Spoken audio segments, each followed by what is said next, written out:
Ooh.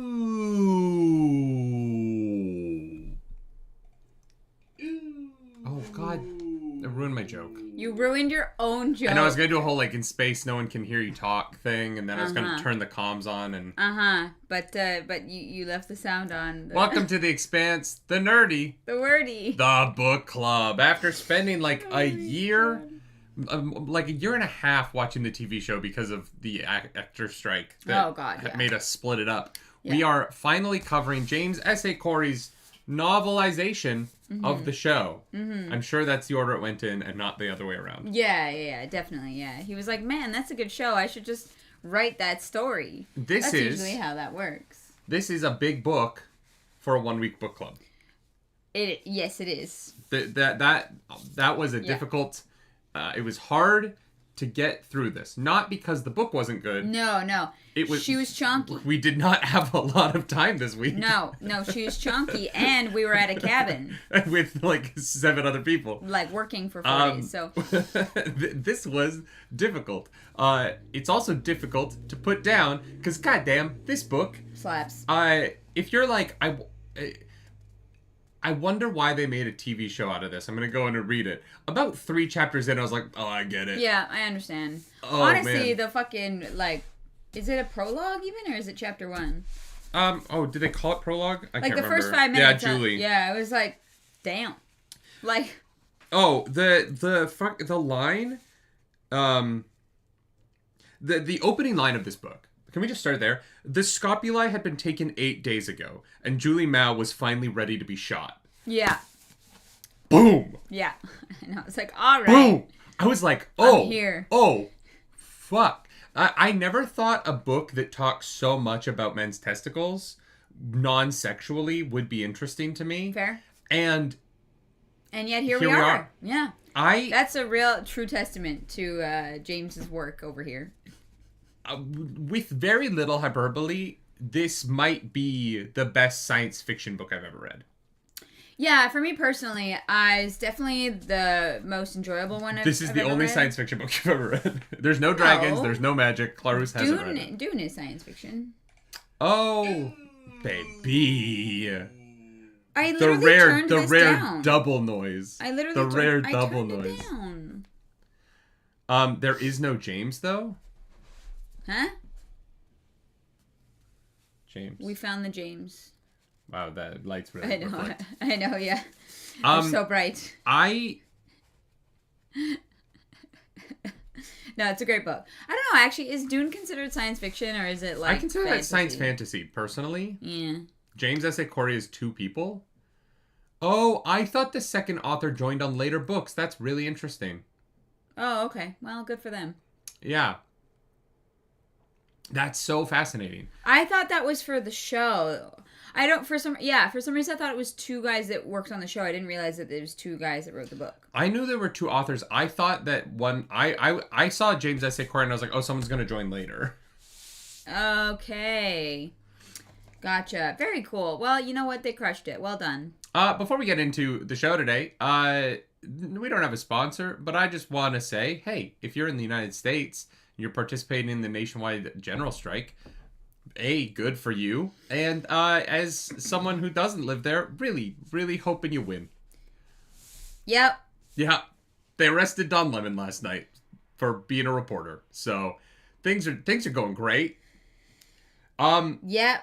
If you ever thought, hey, is there a good time in the world to read Leviathan Wakes where it doesn't make the horrors of the real world seem more present than ever? Now's not that time. I will say that as well. Yeah, if you're already anxious and stressed out about the state of the world, this won't help you at all. But I will say, I did think, like, the ending of this, like, did not feel like a downer. No, it didn't feel like a downer, but at the same time, the way in which Miller, in particular's brain slowly descends into watching, like, fascism sort of creep into the world around him, just felt particularly, like, poignant towards what's happening in real life. Yeah. Yeah. Sure is. Blue, thank you for 20 gifted membos. Thank you so much. That is very sweet of you. Oh my God. That's a lot of memberships. There's going to be books on my chest for so long. It's just going to... Thank God they're not this book in hardcover, though. That would hurt. That would hurt, yeah. You'd have to protect your testicles. Yeah. You know, you'd feel those the 5 Gs at the end there. Yeah, if you're going out to a protest, take one of these. Knock those tear gas pellets back.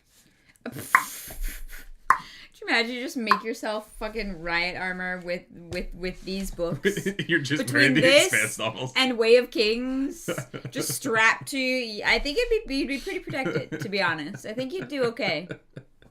Man. I was watching a TikTok yesterday where ICE was tear gassing a preschool and in Minneapolis, and all of the comments were like, you guys need lacrosse, like if you want to knock those back. The comments were just like describing different ways to like throw the tear gas grenades back. A lot of people recommended lacrosse sticks. Oh yeah, okay, yeah. That'll do it. Apparently they were people, fucking heroes, man, were picking up the tear gas grenades and throwing them in like the garbage cans. They were rolling out their garbage cans and throwing the tear gas grenades in them and then closing the lids. Wow. Yeah. Wow, what a time to be alive. Yeah. Crazy, hey? Please stay safe and warm. Yes. Please be safe. Please be warm. Please take care of yourself. Not everyone can participate in every way, so... Yeah. It's been a hell of a week, but... It's been a year so far. We're 3 weeks in, kids! Yeah. Strap in! Yeah. 2026 is off to a start. Yeah. But book club is here. And book club loves you. I do find this book interesting to look at from this lens, though, because the book weirdly feels more political than the show did, even though the show introduced political characters far earlier. And I think that the reason for that, if I were to guess, is I really felt more of the violence in the war going on in the book than I did in the show. And maybe that's just because it's been a while since I've seen the show. Like, that is absolutely possible. But it definitely stood out to me that people were fighting and dying at all times, and like it felt like a more present background murmur in the book than it did in the show sometimes. And I felt like when I was watching the show in that first season, sometimes I forgot that there was like a literal like full scale war going on, or perhaps it wasn't. Perhaps it wasn't the same. And again, I'm misremembering. I really do wish we had time to rewatch the show. Yeah, I wish before we had as well. Done book club. But unfortunately, we just did not have the time. So feel free, correct us if we're wrong, if we're misremembering, if we're being swayed by the book. But the book is actually pretty close, almost 1-to-1 to the events of the show, just without the Earth stuff. It is very close. I think the reason why the politics feel so front and center to me in the books, in a way that they felt slightly less so in the show. You're dripping on yourself. I know. The cup is leaking. I don't know why.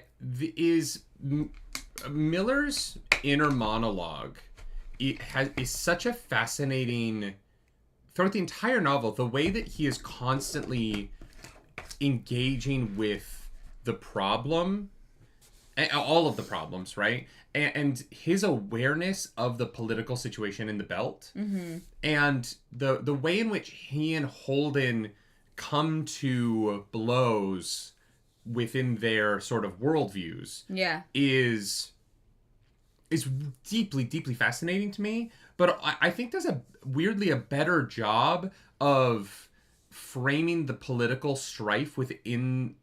I felt like the book did a much better job than the show. The show does a lot of things great, right? Yeah. But the show also has limited time. This book is chunky. Yes. Yeah. And in the show, this book covers a season and a half. Remember, there was that weird sort of like the Eros moving happens in the middle of season 1, right? In the middle of season 1? Or sorry, in the middle of season 2. The Eros dodging the Novu is like that's the middle of season 2. What is the finale of season 1? It's them doing the run on not Phoebe, on the Scopuli? No. The Scotland is the beginning of the show. It's them doing the run on the base for Protogen. Oh, okay. Yeah. Escaping arrows. Wait. Okay. Because that, when I was reading it, felt like such a finale to me. I was like, wow. Yeah, the end of season 1 is escaping from arrows. That makes sense. That makes a ton of sense. Because I remember it being thought station, so that's interesting. I'm pretty sure that's how season 2 opens, now that I'm thinking about it. Mm-hmm. Could be wrong. Yeah. No, you're right. It's a season. You're right. It's like, damn, this is a chunky book for one season of television. Oh, man. The war was colder in the show than in the book. Yes, definitely felt that. Well, and I think that, weirdly, this is where bringing Avasarala into the show, I hope that's not a spoiler to say, is it? It's an actor.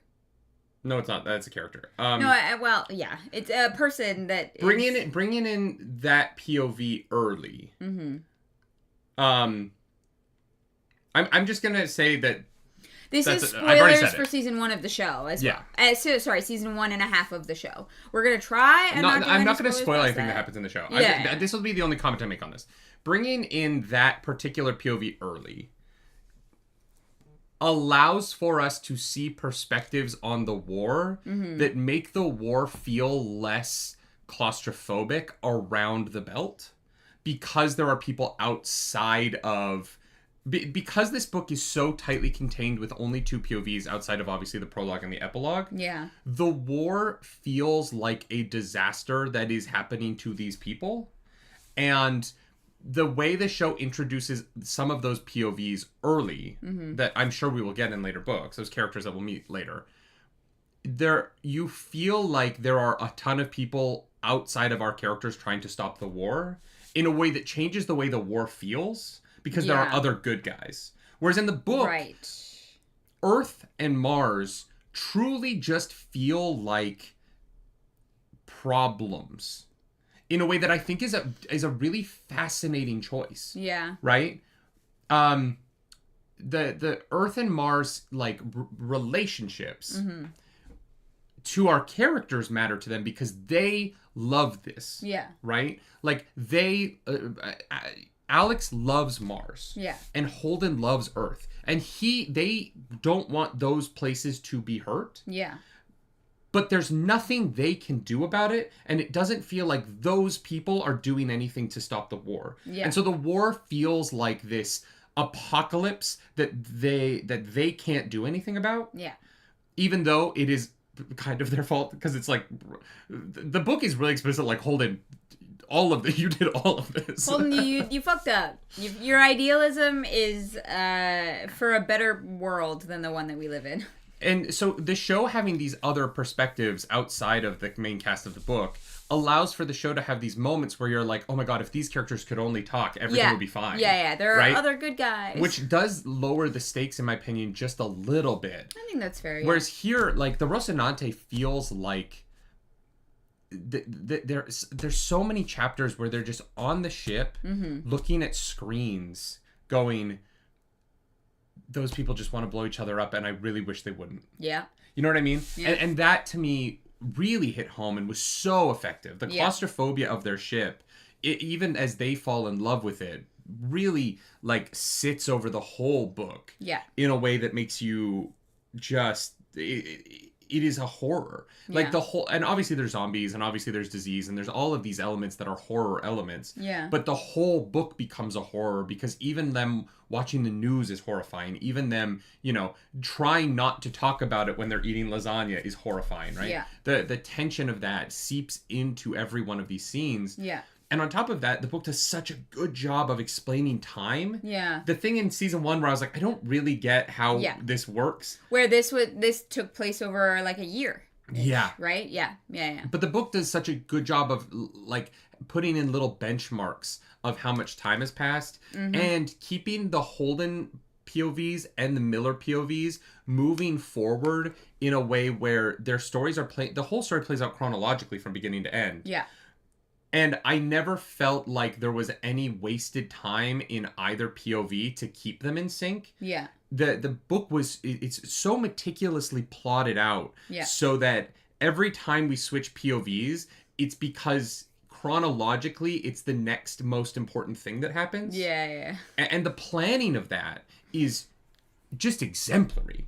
Oh, yeah. Like the structure of this book it's fucking steel girders all the way through, man. I really am so impressed with it. The pacing was definitely a highlight. Like, I really did not want to put it down. It felt like it just flowed so well. Elaine says, watching the news is horrifying. Sounds familiar.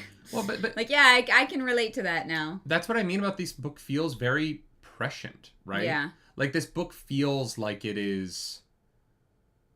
It feels like it is... successful in that it creates a universal feeling about the descent of society into something new. And I would argue we're in that right now, right? I think one of the horrors of the moment that we're in is that, you know, we're sort of in the last gasps of capitalism and the globalist economy that we're in, right? We have kind of exhausted every version of keeping this debt cycle going that we've got. And at some point, some generation has to pay the piper. And we are currently sort of living in watching the system that upheld generations of society break. And we're going to have to build something new with the pieces of it. Yeah. And so this book weirdly is about the same thing, right? It is about a shift when... Because there's some great topic. Oh my god, I wish I'd pulled the exact line. There's a great line in the book. There's so many banging one-liners. Oh, there's so many banging one-liners, but this isn't even a one-liner. There's a section where near the end of the book, I think it's a Holden POV where he's talking about how we're flying around in 50-year-old ships. And we're stagnant. Yeah. We figured out a way to survive in this Mars belt Earth thing, and we stopped moving forward. It actually might have been on Thoth with Dresden. Well, because there was this he talks about that, like, there's a metaphor about like clipping the bird's wings in a way, because they want the belt to only be able to accomplish enough. Yeah. That they serve Earth and Mars, but not actually like achieve full independence, right? Not actually be able to grow and to like expand into the stars. I think it's that moment where they talk about they talk about that technology, which was so interesting, right? Because it's like that parent that is like just kind of too toxically clingy, right? They want their kid to experience the world, but only within certain parameters, and that's just not really how it works. And you know, this book falls into the world of like speculative fiction, right? Like, it's sci-fi, but it is sci-fi that is trying to guess at a world that maybe could be possible outside of the Protomolecule, right? And in that magic. The way speculative fiction transcends cool science things is when it is able to talk about our society in a way that resonates with real world problems now, right?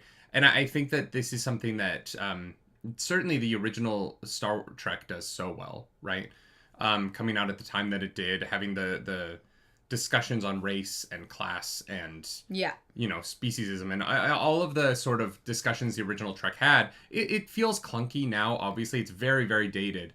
But for the social upheaval at the time, that was through a palatable lens, right? It was transcendent, right? Yeah. Like, you know, Uhura is a truly transcendent character. Yeah. And the fact that, you know, Uhura and Kirk kiss on that show at the time was, you know, basically violent protest. Yeah. And I think that much like the original Star Trek, this book manages to hold up a mirror so perfectly to real life that it's undeniable in why it succeeds. Yeah. Right? It is so fun. The characters are great. Yeah. We're going to spend a lot of time talking about the characters. But at the end of the day, it is a social commentary that feels like you could read it during any moment of upheaval in human history, and it would feel like it is tied to that moment. Yeah. And that is how you go from being a fun sci-fi book that you recommend your friends to something that becomes a television show that, you know, that's that next level that you have to take, that creates right? discussions that carry on past, wow, I really liked this book, you know? Yeah. Yeah. James Ross says, Ty Frank talks a lot in his podcast about how they used repeating examples of the past of how humans react as a society to certain situations.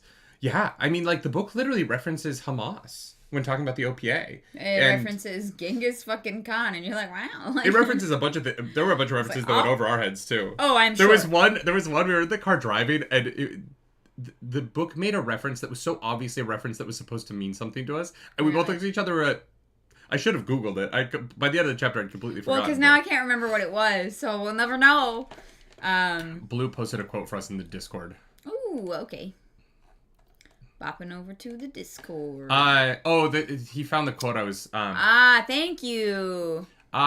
Humans have been out of the gravity well a long time. Long enough to have developed the technology to cut that umbilical cord, but they just never bothered to do it. Stagnant. Humanity, for all its desire to fling itself into every livable pocket it could reach, had become stagnant. Satisfied to fly around in ships built half a century before, using technology that hadn't changed in longer than that. Yeah. That to me was the whole book, summed up in, like, that thought. Was what happens when that stops being enough? And it's always war. You know what I mean? Like, unfortunately, throughout human history, that has always been war. And yeah, I am sitting here hoping that the next one isn't war. You know what I mean? Like, I'm really deep in my bones hoping that we find a way to deal with Western debt crises without war. Killing each other. I don't know how optimistic I am. But who knows? Maybe we'll do 100-year mortgages, and that'll kick the can down the road to the next generation. Oh, wow. Sure. Why not? At this point, yeah. I mean, at this point, what's the difference between 50 and 100 years, right? Yeah. But most people buy their houses at, like, the 50-year mortgage is so funny because it's like the average home buying age now is like 46 or something. That's the average? First time home buyers are like 46. And so the idea that you're going to, like, have a mortgage when you're 96 is just crazy. Like, yeah, that seems like a great system. Awful.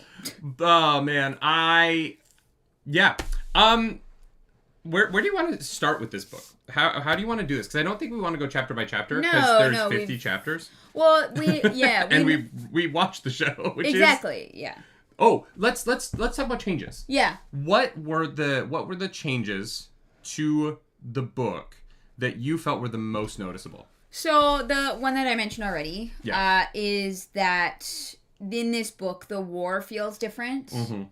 It does feel more awful. It feels horrific. It feels more present. It feels like it is. It feels scarier in a way that made the book more tense, I think, and helped the pacing. Which is interesting because we mostly see the war through them watching screens. It is interesting to me that the war feels more horrific like this because we are watching how our characters are experiencing the war as opposed to watching war scenes. Yeah. Right? It took any of the action adventure out of it. Was it Ganymede that we watched happen? I can't remember. There is the one thing that happens where people died. Wasn't it Ganymede Station? Am I making that up? I swear to God. There was a specific moment that I remember the show showed us. Mm-hmm. And in the book, it was just like somebody thinking about it. It was like, oh yeah, that happened, which led to this. And I was like, oh God, I don't know what's worse. Like watching it happen or having these people like think about it and they're like, it's another... it's another list of names on the list of the dead. Like, Ganymede. Okay. Yeah, that's what I thought. Blue says Miller's mental health issues not being in the show for the most part is my biggest complaint. That was the other big change. What's so fascinating about that to me, though, is... Because I was talking with you about this really early on in the book. And I think that, oh my god, his name's not fuck. I always call him by the Punisher's name. What is the actor's name? Oh, that plays Miller. Oh yeah, you were like so enthralled by his performance. Thomas Jane. Thomas Jane. Yeah. I just always call him the Punisher. I understand that the show doesn't explicitly say his mental health problems out loud in dialogue, but Thomas Jane's performance of it is so fascinating, having read the book. It's so layered. I understand where he pulled so much of the performance from in the book. Yeah. In hindsight of reading this book and reading Miller and reading the way he processes the world and then thinking about Thomas Jane's performance, I'm like, man, that man did the work. Yeah. I know he has a copy of this book somewhere in his house that is written on. He probably tore out all of the Miller chapters and like has them annotated with fucking sticky notes. You know what I mean? Like it's such a fascinating way he dove into this man's head and pulled out this guy in a way where I agree with Blue that the dialogue doesn't really establish it as much. But Thomas Jane does for me. Yeah. And I'm really like... I feel like watching the show, just the show, you don't realize a lot of the undercurrents. You see a vastly complex character. Yeah, But then reading up and picking up the book, I'm like, oh, I see where all this came from. I see the layers to this person, the complexities, the choices that got them to this point. So yeah, it's definitely not explicit in the show. I agree. But I do still feel like it's there if you know that it's there in a weird way. I also do think that the vibe between Miller and Julie is quite different in the book versus the show. Because I remember watching the show and not realizing it had a romantic tone until the very last moment when they meet, right? But because we are so much in Miller's head in the book, I was like, oh, this dude's unwell. Like, I'm like, he is in love with a fantastical version of a, 27-year-old woman that he's come up with in his head, who is like a romantic figure for him and also, in a way, a hero to him. And also, at times... he feels like a father figure to her as well. Like watching her like fight those guys and being like proud, right? And then watching it over and over again. And watching and reading him swing like between those perspectives on their relationship again was another insight into like Miller's mental health that I don't think was expressly like said. Oh, Miller has such and such. Like it was more that it was I was like I could very clearly see that this man is not okay, that he's been through some shit. But I also thought that they made it like palatable in a way. Like I wasn't like, oh, this is fucking weird. Like what a weirdo. Like ew, you know? Like. And I think what the show did in changing it was make Miller not creepy in a way that the book, because we're so in Miller's head and because the book so explicitly makes out the romantic entanglement in his head the way the book handles Miller's love of Julie Mao is sad because it comes after he loses like the thing that makes him him, his cop job, right? Yeah. Before that, like he doesn't really care as much about, you know, she's an interesting idea and all of that. She's a cute girl, right? And then he loses the thing that makes him him, and you watch him mentally go off the rails, but you're in his head watching him lose the rails. Yeah. Right? In the show version of it, if he was just lusting after a young Asian woman in like every episode, I think that it would without like more narration, it would be hard for that not to just become off-putting as a visual medium. Yes. In a way that I think the book is able to do it because you understand that he's not well in a way that the show would have to like pull like Netflix dialogue and start like telling you what's going on. Yeah. And I think that they wrote a balance there that is actually really hard to ride because the thing about the book's version of it is that it never feels like a fetish. Do you know what I mean? Yeah. No. There's this romantic thing for Miller, but it almost has the like propaganda sort of feel of like he's really in love with the case. Well, that softens it from being too creepy. That, and also it feels like this parasocial kind of thing almost, because he only experiences her through screens and through other people communicating with her. Yeah. And right, like he has never met this person, but he has built up an idea of who he thinks that she is in his head. How accurate that is, I think the show I think the show and the book both say that he did a pretty bang-up job because he is able to communicate with Julie. And I think that does say something about Miller and the Julie that he has created in his head. Mm-hmm. But it did remind me of that kind of parasocial relationship that sometimes people have on things like the internet, right? Where they think that they know and understand a person because they think that they're experiencing their life. Whereas there's probably a lot more to Julie, and it's almost impossible to know a person from those tidbits without ever actually having met them. Yeah. Yeah. One big change that Blue is bringing up that I do think is really interesting is saying changing his death moment from him going to Eros knowing he wasn't going to leave to instead be him staying because someone had to stay or else the bombs would go off. The show basically does to Miller what Holden asked Fred not to do in the epilogue. I completely agree with that. Yeah. I think that might be the biggest change in the book. Like, obviously, there are some other smaller changes, like Holden's... No, this book is pretty accurate. Holden's girlfriend at the beginning of the book is very different from his relationship with the girl in the show.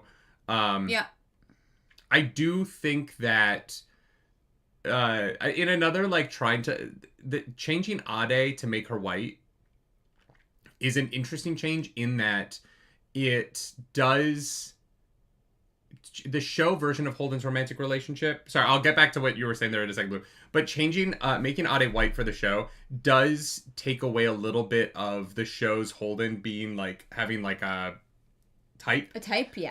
And it makes him feel like a little bit more of just like he's just sleeping around. Yeah.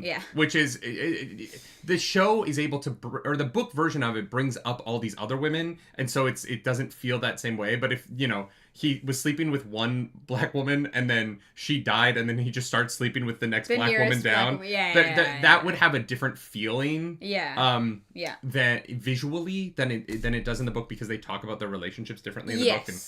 And definitely. But I will say Ade was very funny, and the show missed out. The show missed out on a bunch of comedy moments, and one of my favorite comedy moments in the whole book, it's one of the funniest moments in the whole novel, is in the moment Blue's talking about, because we understand that Miller is suicidal pretty early on. Yeah. Mostly because the woman in his head keeps being like, "You belong with me." Yeah, well, yeah. "See that I'm the one who understands. You've been here all along, and why can't you see?" Well, she's only been alive for half his life, so I think that's a stretch, but yeah. So, Miller is like, I just need to go do this last Arrows thing, and then I'm done. I'm going to go be with Julie. I don't think he knew how literally that was going to be. Yeah. No, I don't think he did. And so he gets off onto Arrows thinking, I'm not going to get on the return ship. In the show version, they are like, someone has to move the bombs. I'm glad that actually doesn't play out in the book, because we get this brilliant moment with Diogo where Diogo's like, "Hey, you coming?" And Miller's like, Nah. And Diogo's like, all right, bet. See ya. Yeah. It's been a good one. It is the most, like, that interaction between him and Diogo was the most belter thing in the whole book to me. Yeah. Because you live in space. Yeah. Life is a nightmare. And, like, we live in space and life is a nightmare. And I just imagine that You're like, I'm done. But I'm good. I imagine that's a really common occurrence. Yeah. For belters, in a way that, like, on Earth, you know, people view suicide as this, like, always tragic thing, right? Right. And it's because of, like, the bounty around us. The way in which the planet that we live on sustains us and makes it possible. Mm-hmm. And we're like, well, no, but, like, things can get better. Yeah. And it just shows such a change in the belter mindset that living in space the way that they do, and it's always subsisting, it's like, live until you don't want to live anymore. It's not going to get better. Because you got to pay for every breath you take. Yeah. Literally. But it's the belter mindset of, like, this is what it is. Yeah. If you're not loving it, later, brother. Yeah. You know what I mean? When you're done, be done. Yeah. And it's so funny. Like, it's such a good joke. Yeah. That also has 90 layers of complexity in what it is saying about what living in the belt has done to these, like, this sect of humanity. And there's so many times where this book does that, right? Where there are very simple lines that often are, like, comedy lines that are characters joking about things because the book so deeply understands what culture means to the different people of the different parts of the series. Yeah. And so the jokes inform the world building in a way that somehow makes sense to the reader, even though we haven't experienced those cultural changes. Yeah. Right? It really is brilliant. But I agree with you that changing Miller's death from being less intentionally suicidal to more heroic is, I think they both work. Yeah, because I prefer the book version, but they both work. But again, I prefer the book version because I felt like I knew Miller so much better. I actually don't. I have no idea how that, if they had kept it the same in the show, I wonder how I would have felt about it. Like, would I have thought that it kind of came out of nowhere, or would I have thought, because I feel like life in the belt was more elaborated on in the book and felt harder. Like, I don't know if I would have felt the same about it in the show. Mm-hmm. I would have been like, what do you... Yeah, that's so tough to know. I can't retroactively go back and put myself in that position because I have a big question mark as to whether or not I would have bought into that moment. It would have had in the show's version of this telling. It would have had to have been built too differently.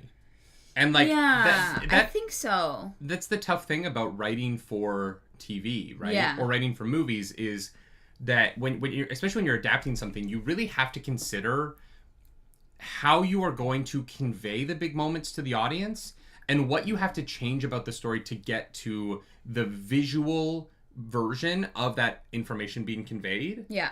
And I do think in some ways that the show goes down the easier path visually that takes less dialogue for the audience to understand what's going on. Yeah.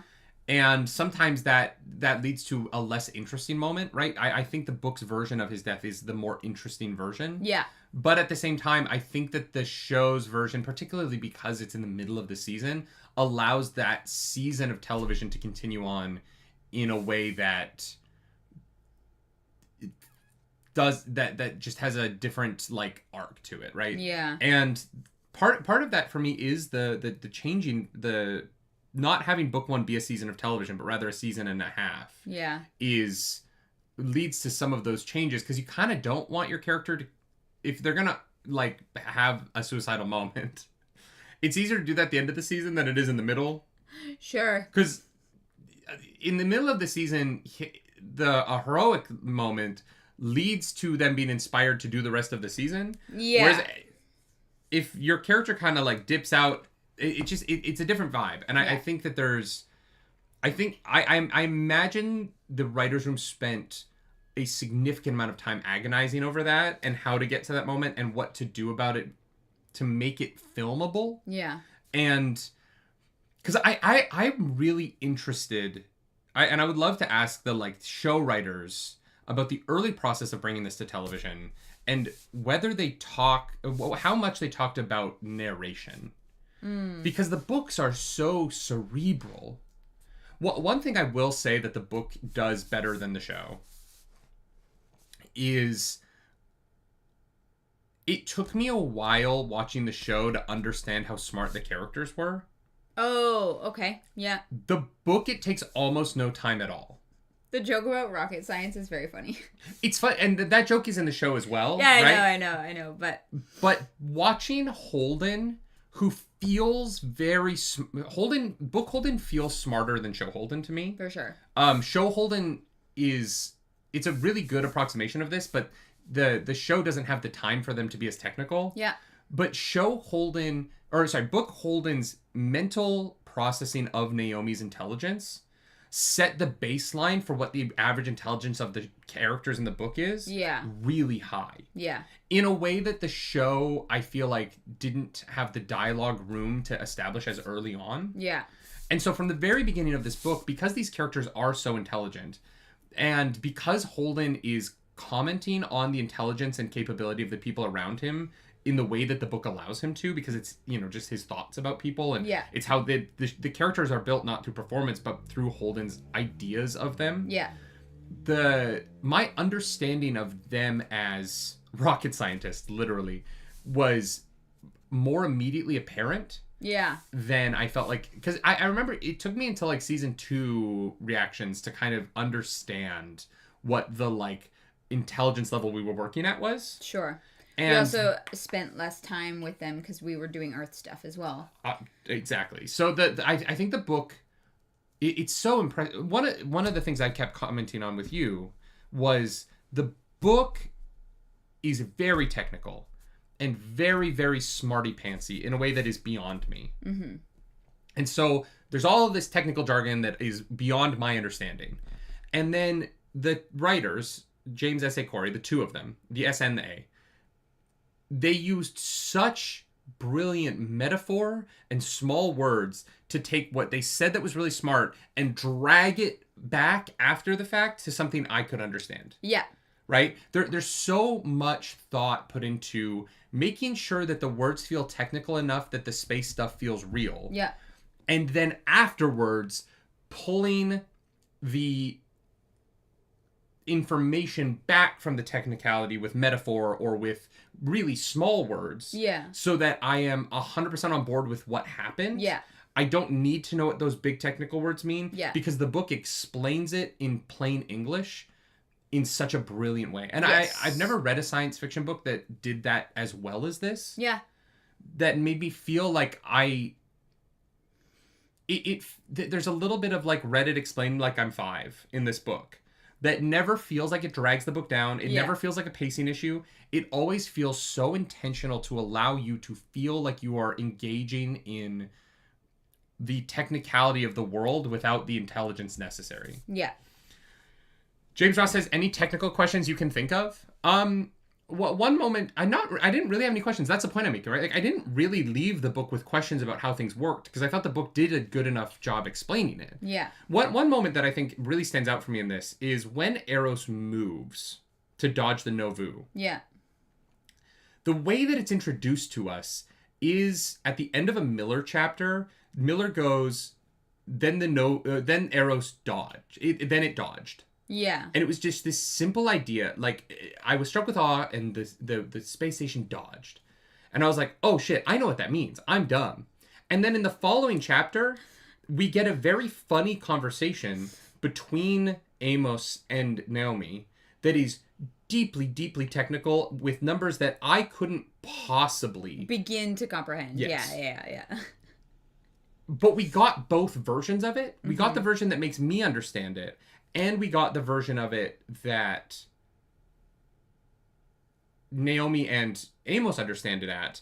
And their version of it was also very funny and easy to follow, even though I didn't really get what I don't like once you get into trillions of pounds and shit like that. Yeah, I'm like, I don't know, man. Whatever. Sure. I don't know how you're doing math at that scale in your head, and you're like, I'm not. When her line, I'm not off by a factor or anything. I was like, fuck you. Yeah. Genuinely, fuck you. Yeah. Oh my god. I think it's so brilliant. Mm-hmm. But that moment in particular stood out to me for how well the technical jargon was laced into dialogue that allowed me to still feel like I was like into the book. Yeah, and it didn't take you out of it for sure. Did you read The Martian? I know you showed me the movie. I have never read the book. Oh, okay. The movie is one of my favorite movies of all time. Yeah. The movie version of The Martian, I know that there's like science problems with it. But like for me, The Martian is the movie for me that when I am at my most like despairing, makes me feel like we can come together as humanity and do stuff. It brings me hope. And part of it is that Ridley Scott is probably my favorite director of film of all time. Like Gladiator is amazing, Alien obviously, and then The Martian. Like to me, that movie fills me with a kind of hope that literally I've cried every time I've watched it. Yeah. Because it is the like idea that maybe we can make this work. It doesn't feel like it right now. Yeah. Maybe I should watch The Martian. Maybe I'd feel better. Yeah. But it is the movie that makes me feel like humanity was worth it. And I love it for that. I love how that movie makes me feel. That's fair. But I've not read either of his books. I'm excited for Project Hail Mary. I've deliberately sort of avoided the trailers because apparently they're very spoilery. Oh, okay. And I don't know if we want to read it first and then watch it, or watch it and read it, so I don't know. That's tough. Yeah, I don't know. Yeah. Yeah. Question. Answer. How did you feel about the casting? Were you reading it in your head and picturing something else? Did everyone kind of click into place for you? Like, I mean, obviously the big thing is that the Belters aren't physically different in the show. Yeah. In the show, they like pick some like specific Belters and like group scenes that are like particularly tall humans to give the idea of it. If I had been living in Toronto at the time, I would have been one of those Belters that's just awkwardly tall in the back of scenes. Yeah. I don't know that I can answer that question. Because we watched it first. Well, yeah, but also like, I mean, they crushed it. I think they crushed it. I will say there is one exception, but everyone else, he's not in it for very long, but I could not see the actor who plays Anderson Dawes in this as a like pimply faced youth. No, not pimply faced. He's got acne scars. His skin is. I don't know what it was. That's so interesting. That was the only one that felt completely different to me, and I don't know why. But I was that's fascinating. Everyone else, I was like, I see this person in this role 100%. That was the one that I was like, I'm trying real hard, but for some reason it just it's not clicking in my brain. I will say I think that the person who Miller's hat wasn't cast correctly. Yeah, it's got to be goofier. Oh God, yeah. Yeah, I liked everyone. Yeah. I do wonder if the show casting influenced the way I read the book, though. I will say, oh my God, who's the Jefferson Mays? Wonderful actor. I did not know it was Jefferson Mays until the end of the book, and I was like, oh my God. I've met the voice actor of this. Of this audiobook. Oh, fun. He was in oh my God, what was that musical called? The one where the guy murders his family members for the money. That's a musical? Yeah, it's fucking brilliant. It's very, very funny. Jefferson Mays played a bunch of different characters in it. Yeah. I know, I don't know it. I think Jefferson Mays plays all of his relatives. Okay. But I had friends in it. And so I have actually met the narrator of this audiobook.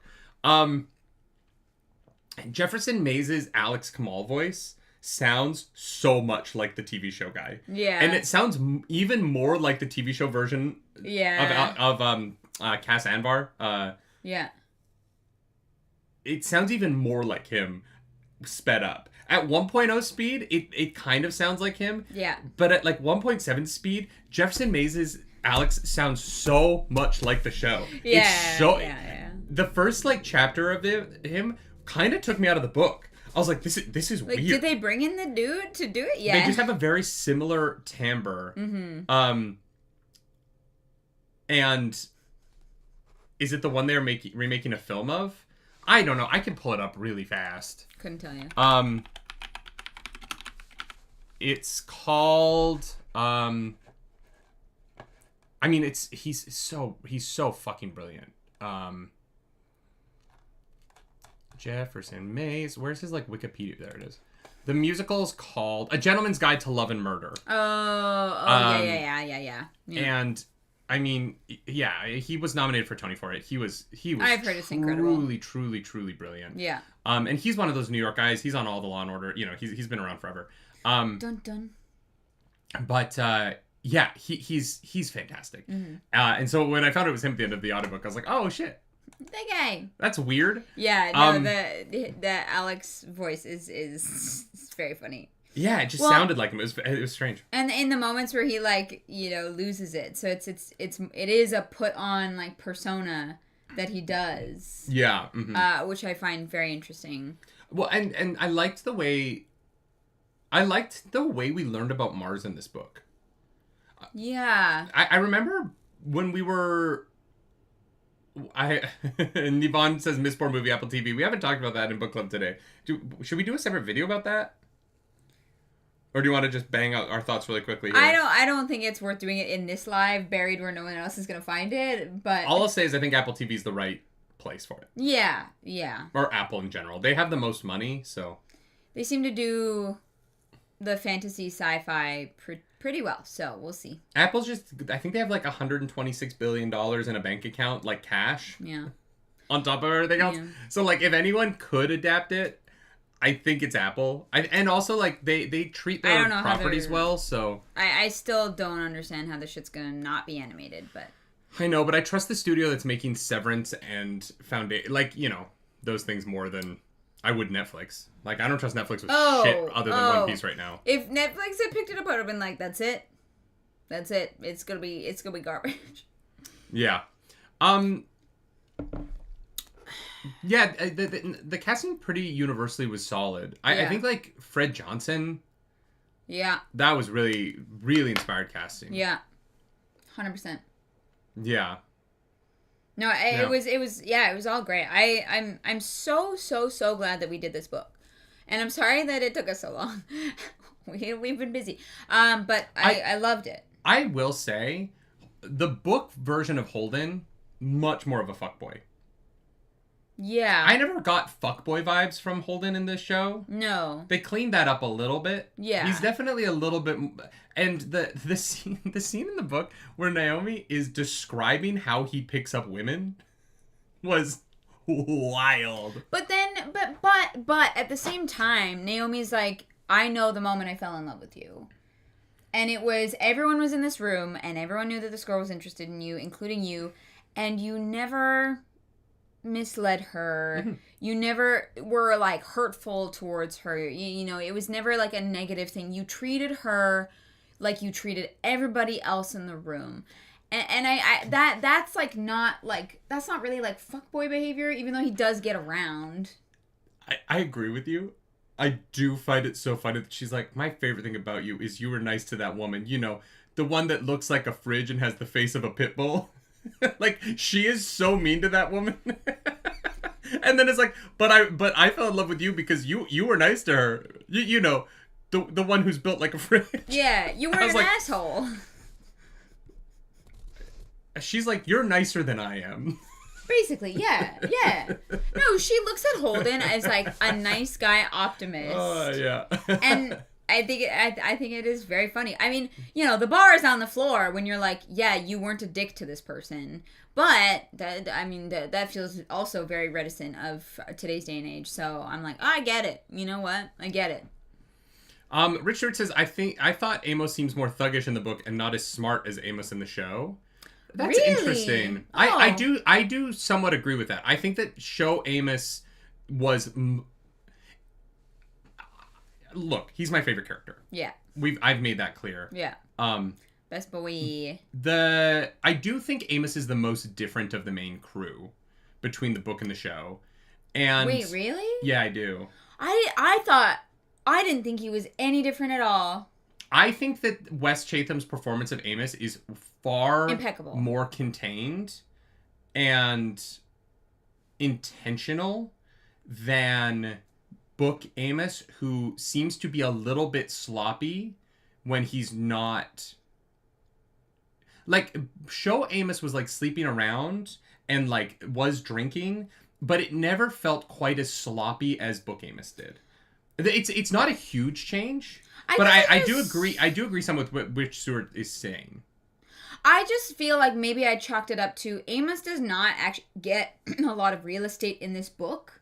I agree with that as well, yeah. And therefore, the moments that he is there, like, I am picturing Wes Chatham's performance, and therefore, like, it seemed the same to me because there wasn't much to alter, I think. I think the difference for me is that it is James Ross. It is tart, lip plump. Yeah. In Dahlia. I the way I would describe it is, book Amos feels a little bit more paramilitary, and show Amos feels a little bit more military. And agreed, especially in the moment. That's the defining line for me. Yeah, okay. Especially in the moments where like Holden comments on like, thank God for his and Alex's military training, because because Amos and Naomi are like, what the fuck just happened? Like, and I think that for me, like, when I'm saying that Amos is the most different of the main four, it's by degrees, right? Like, true. Alex is the most similar. Yeah. You know what I mean? Show Alex and book Alex are so in lockstep character-wise, and he's the easiest character to be in lockstep with because he has the least going on in this book. True. Least going on at the beginning of the show, and what defines him is a little bit more like, he's the pilot, right? I think that Naomi and Holden are basically one-to-ones as well, with some minor things. And I think Amos is like one more step removed just because Wes Chatham just isn't loud ever. And book Amos feels louder than Wes Chatham ever got. Okay, sure. And part of that is television acting. Mm-hmm. This comes down to an acting thing where because everyone on the Expanse kind of talks like this all the time, because everyone's doing the like, gotta conserve the oxygen. I need you to understand, like, I need you to come on the Rocinante. Because everyone's doing that like style of acting, and it's pretty consistent across the show until Miller walks in and is like, well, what are we? I think that changes the feel of Amos just a little bit, and it's more of an acting technique, and how we pick up sound on film sets, than it actually is in like a performance thing, but it still affects the performance. Yeah, for sure. The show Amos never felt like he came across the speakers too loud in their helmets. Yeah. But book Amos did. Yeah. That is the kind of difference I'm talking about. It's not even really a character difference. Yeah, for sure. It's sure. just how he physically lives in the world a little bit that feels a little different. No, I see what you're saying. Yeah. Blue's asking about the early change for Holden, making him not the XO and against being in a leadership role. For me, that feels like the show trying to establish very early on that he's going to be a good leader by not wanting to be the leader, and that's all that is to me. I'm not gonna lie, it's a change that I forgot. That's what I mean. It was there in the beginning, and I was like, oh, the show did that to be like, this guy's gonna be a good leader because he doesn't want to be a leader, and I was like, that's just like the trope that they were establishing for the audience to know who Holden was right away. That's all that meant to me. I did not cross my mind again. Yeah. After the very beginning, I was like, oh, I see. Okay, and then it moved on. So I feel like I don't have much to say about it, I guess. That's so interesting. I don't... That to me doesn't really feel like a change that matters much, other than, again, that is another thing where it allows the show to have dialogue that communicates something about Holden that we get in the book in his head. And so I actually think it is a good change in that if he was just the XO who just became captain, you don't really learn much about him in the TV show through that change, in the way that in the book, because we get to watch him become captain mentally and like what does that mean for him as he's thinking about it. The show doesn't have those early moments where Holden's sitting there going, man, I've got to keep them alive. You know what I mean? Like, but we get that repetition from him. We understand what his like hierarchy of needs is in the book really easily. Yeah. And you have to establish that somehow in dialogue on TV. And I think the show changing that, I think it's a good change. It also doesn't change much about, like it doesn't alter anything really. Yeah. So yeah, no, that's interesting. You know who, this is like kind of a random aside, but the actor that plays Holden in the show actually very much reminds me of Daniel. Which Daniel? Like, photographer Daniel. Oh, I thought you meant Kate's Daniel. I was like, what the fuck are you talking about? No. Like, in what way? No, photographer Daniel. Yeah. I understand. Yeah. Okay. I was like, am I losing my mind? I was like, it's great content because no one knows what you're talking about. Well, they will because we're employing him, and I have a feeling. Okay, he has a contract now, so he'll be on the channel, I'm sure, at some point. Yeah, he'll be in the BTS. Yeah, exactly. Our first full-time employee. Yeah. I'm scared. That's gonna be great. James S.A says Ty Frank digs at Alex's character a bit in the first season. His character isn't supposed to fire his gun in the firefight on Eros, but his actor did because he didn't want his character to look weak.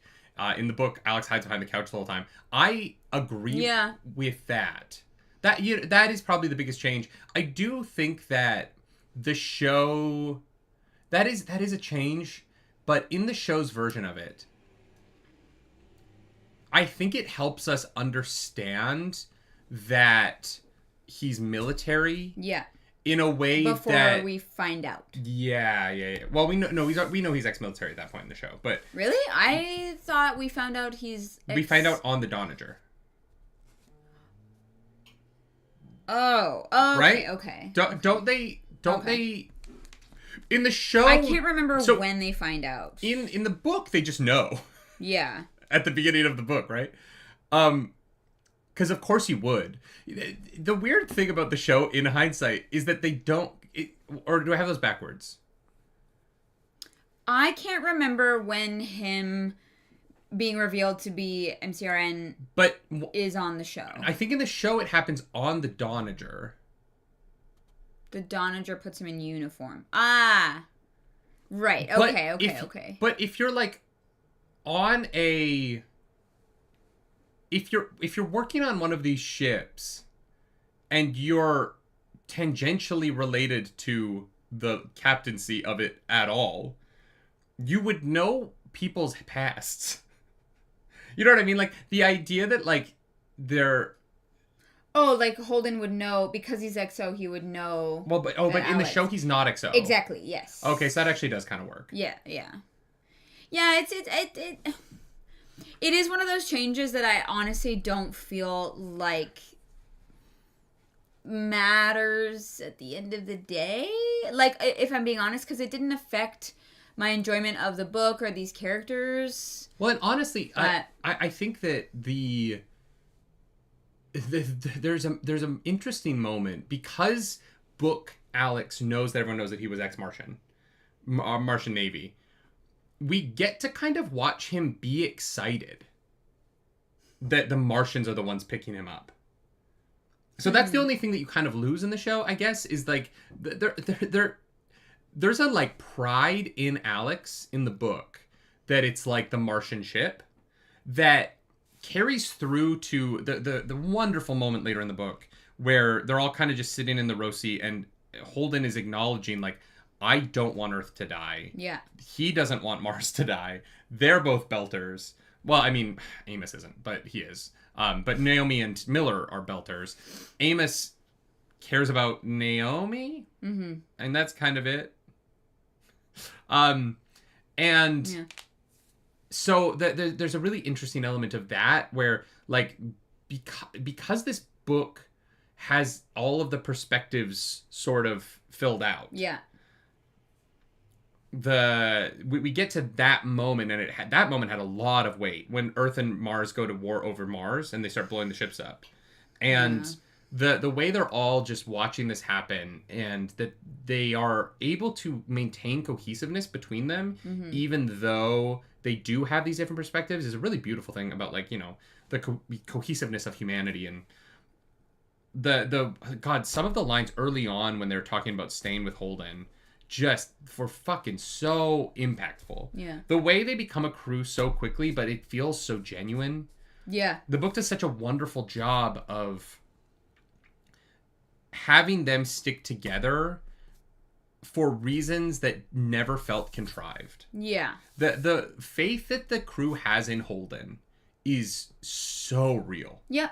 And it's palpable on the page. Yes. And in the show, because we don't spend as much time in space, and because it kind of, the plot feels like it's like Tychos. Yeah. Yeah. The plot feels like it keeps them together a little bit more in the show. Yes. And the show didn't need to do the heavy lift of really, like, showing them commit to Holden. Yeah, I think even though it did do it, but I think it really stood out on Tycho Station, right? When Fred is paying their expenses, they're like, in a weird way, living the dream in space, like, and Holden's like, all right, so what are we doing next? And I think that other people might be like, what do you mean I got it good? I don't care what happens after this, because I am taken care of, and that is fine. Right? It is this moment that is, it shows so much about these characters. Yeah. That they all turn to Holden and are like, yeah, I could do this for like a week. And then I think I gotta move again, right? There are definitely people out there who would have been content to be like, you know, I'm good. I'm just gonna. I'll sit here till the court case. I have experienced enough excitement in my life that I'm good to just eat food, fuck hookers, and hang out here, watch the Novu being built. But I don't think people who have that mindset would be doing water hauler work. You know what I mean? Like, that's what I mean. Yeah. I think that moment just says so much. It says so much about the world, these people, their relationships. Yeah. Like, it's such a, in a weird way, it's a small thing, but in another way, it is a huge decision that they make. Well, but it reminds me of, like, long haul truckers who are still doing it at like 75. And it's like, you're on the road 16-hour days, and they're like, I can't just sit at home. Like, I have no desire to be home. And I think the reason it stood out to me so much is because it's something I completely understand. I cannot be bored. Mm-hmm. I have set up my life in a way that I have not felt boredom since 2020. But I have felt burnout since 2021. Well, there is that as well. You know, the balance is a little tough. That line, walking it, is real dangerous. Yeah. But I just mean, I, like, related to that moment so hard, because I would have been the same. I would have been like, I could do this for a week maybe, and then I gotta do something. I gotta move. I gotta make something of my life. I gotta see this thing through, right? They all experienced something absolutely insane. And it brought them together in a way that I just felt like I really connected to. Yeah. I will say the one thing that I'm very ashamed of. Ashamed? Is that I forgot that Shed existed. This is crazy. I know. Trust me, I know. I was reading the book and I was like, who is Shed? Like, it's like, I don't know how you... I forgot about that moment. I don't know how you forgot about that. I don't know either. But they left with this guy named Shed, and I was like, who the fuck is Shed? I don't remember Shed. And then I was like, oh. I know. I'm a terrible person, but I'm always honest on book club. You turned to me and you were like, oh, that's who Shed was. And Yeah. I don't know, man. Mm-hmm. Like, sometimes when I joke about Clarice forgetting the stuff that we watch, people are like, you're exaggerating.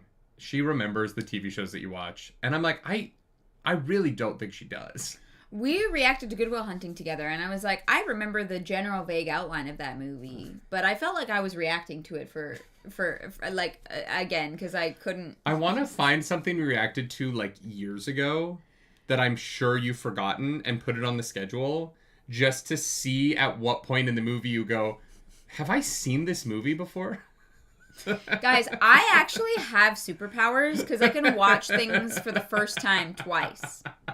How do you forget about Shed? It's like it's what, like halfway through episode 4, or I know is that the end of episode 3? And it's just, is there a more iconic like moment in the beginning of this show? Because that moment was everything. Yeah, like that moment was. Because the Donager gets blown up, but we didn't, the Donager getting blown up is interesting, but that just feels like an inciting incident for a story. And you're so used to like, oh, Uncle Ben dies, and like that's just the normal way stories start. Yeah. Shed's death is the moment where you're like, and we gotta lock in, because no matter where, even on the most dangerous Martian spaceship in the galaxy, instant death. Yeah. It drastically changed, and the book does it so good as well. Yeah. Right? Like, the book's way of doing it is like, the space where Shed's head had been was suddenly vacant. And you're like, what the fuck just happened? What do you mean where his head had been? What? And then it, like, you watch Holden, like, process the shot in reverse. I know. Which is only horrifying. Like, is so... And the show did that moment perfectly. Yeah. The show, the show really nailed the Donager. Like the because it's so important, right? Yeah. The sequence of events on the Donager and how we get the Canterbury, or how we get the Rocinante, is so important for how everything plays out. Yeah. And if they had fucked up that, the tension of it and the reality that this Martian like super ship isn't the super ship anymore, if that didn't work, nothing works. Yeah. Because the tension of space doesn't exist. Yeah. Because just go to Tycho. Yeah. Right? Like, just go somewhere safe, like the Donager. But because the Canterbury getting taken out is like a car accident. Mm-hmm. That can happen. I understand that trucks crash into cars on the road and it's a terrible tragedy and there's nothing we can do about it. Oh my god, I don't think that an aircraft carrier can get taken out. Right? Yeah. I think that if I was on the USS whatever right now, I would be pretty fucking safe. Yeah. Barring a war that ends the whole world. Right? Yeah. And so when the aircraft carrier gets taken out, you know that the war is going to end the whole world. And that's kind of what happens here. It's the biggest war in the history of humankind. That moment has to work. And it works so well in the book. It works so well in the show. Yeah. It is where you frame the entire scope of the battlefield of this book in a completely different way. Yeah. And it's so fucking incredible, man. What a remarkable... That sequence of events, I think, is... It's not the inciting incident, but it is the like tone-setting incident. No, but it comes back to the pacing of this show is so damn good. Mm-hmm. Like, it really just is one of the, like, weirdly, like, fastest reads I've ever done, but also not, because it is quite lengthy. But it felt like no time was passing. Yeah. Right?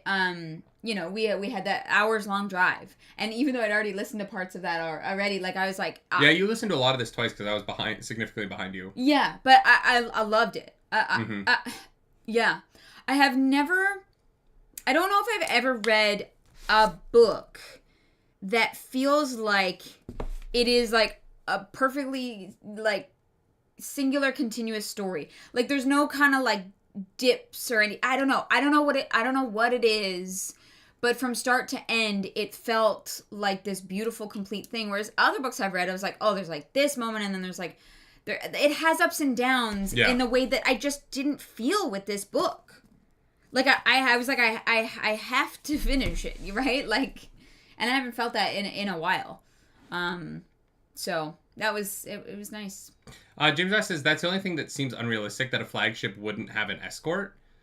I have no idea. Yeah, but... I understand what you're saying. Blue says it's explained in the book that they left the escort behind because of the unknown ships from the belt heading towards the night. I don't know why you would leave the escort behind.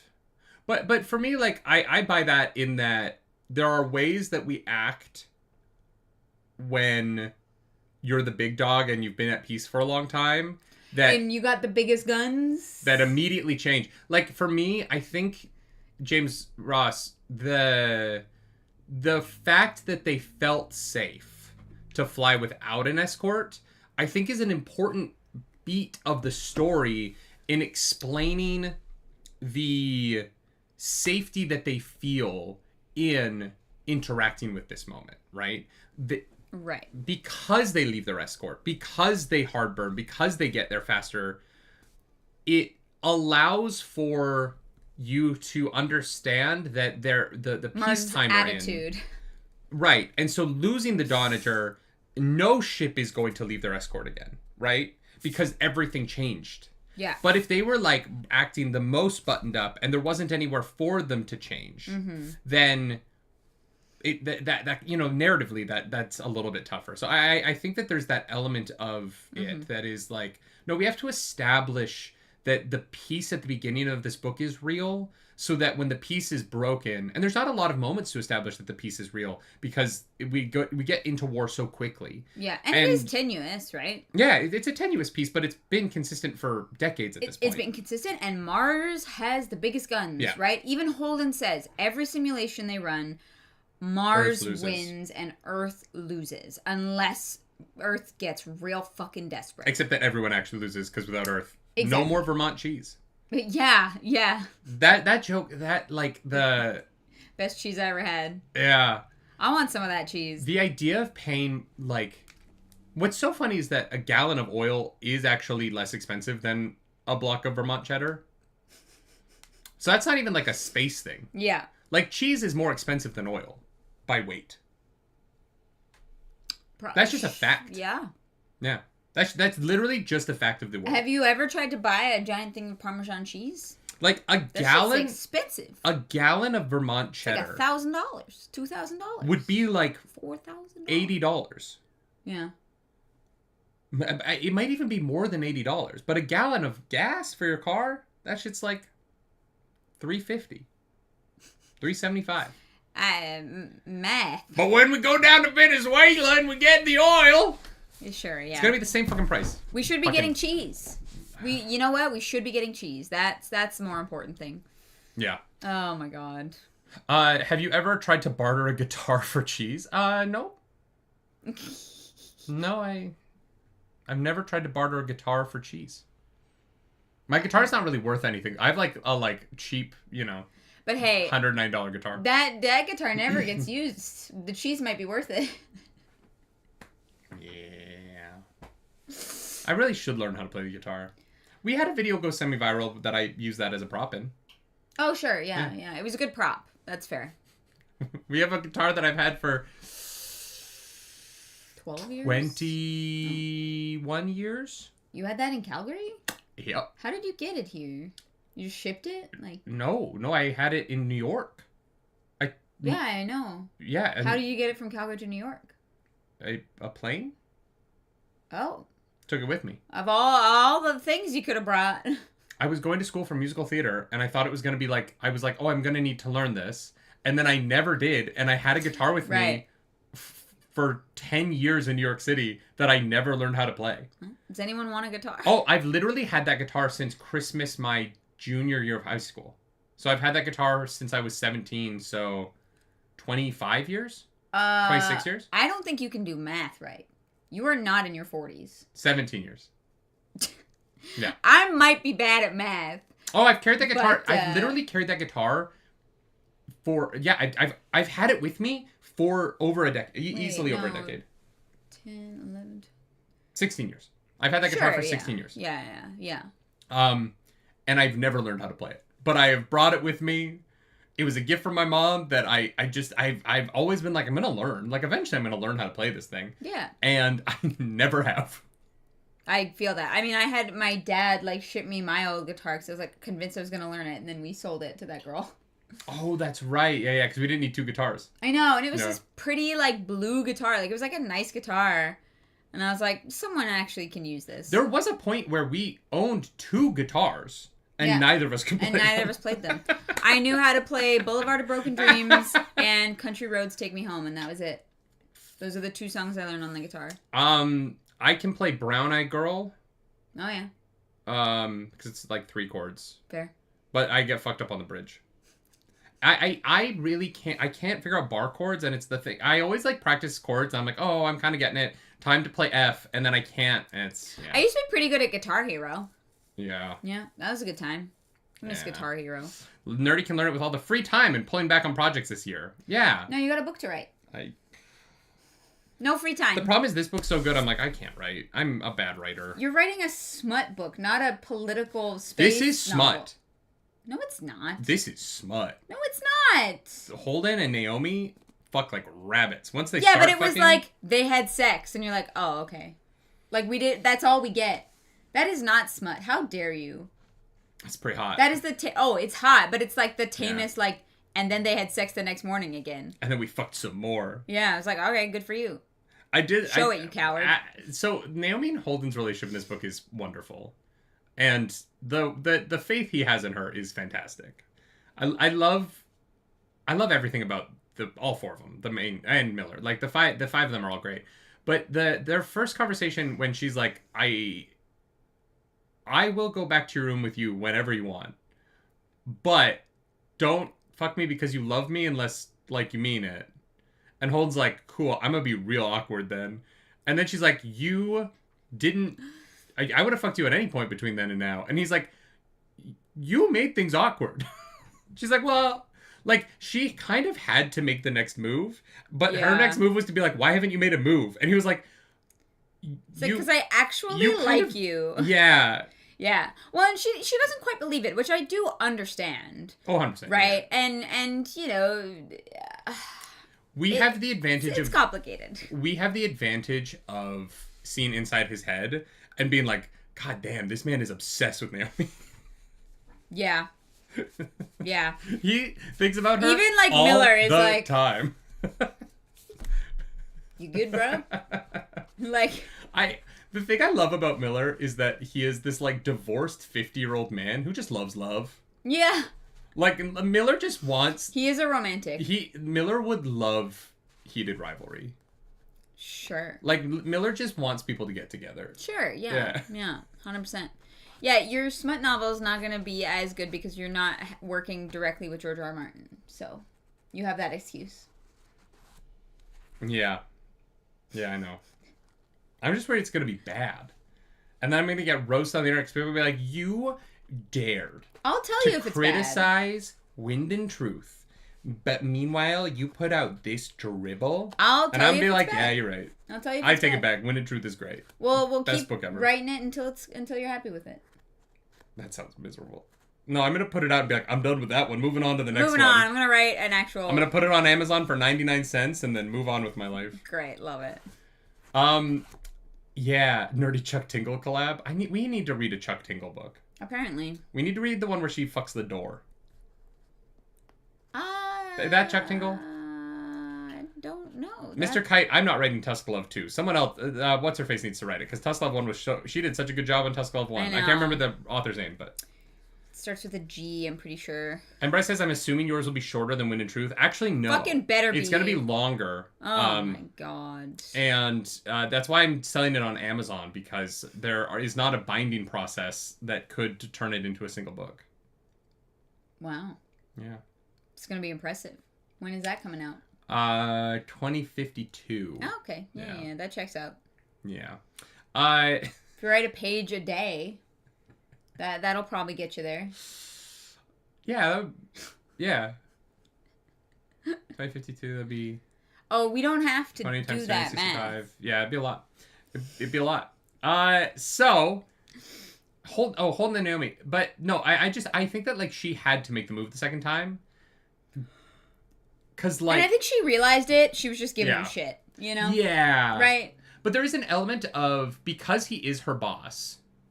He can't just keep making moves on her without it ruining the group dynamic. He made his move. Yeah. And then because she's still working under him on the ship, there's not really a way for him to make a second move. Yeah. Without it potentially ruining the best thing they all have going for them. Yeah.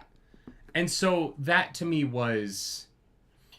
I get that she's giving him shit, but I was like, girl, what'd you expect? You set it up so that you got to choose when this happened. Yeah.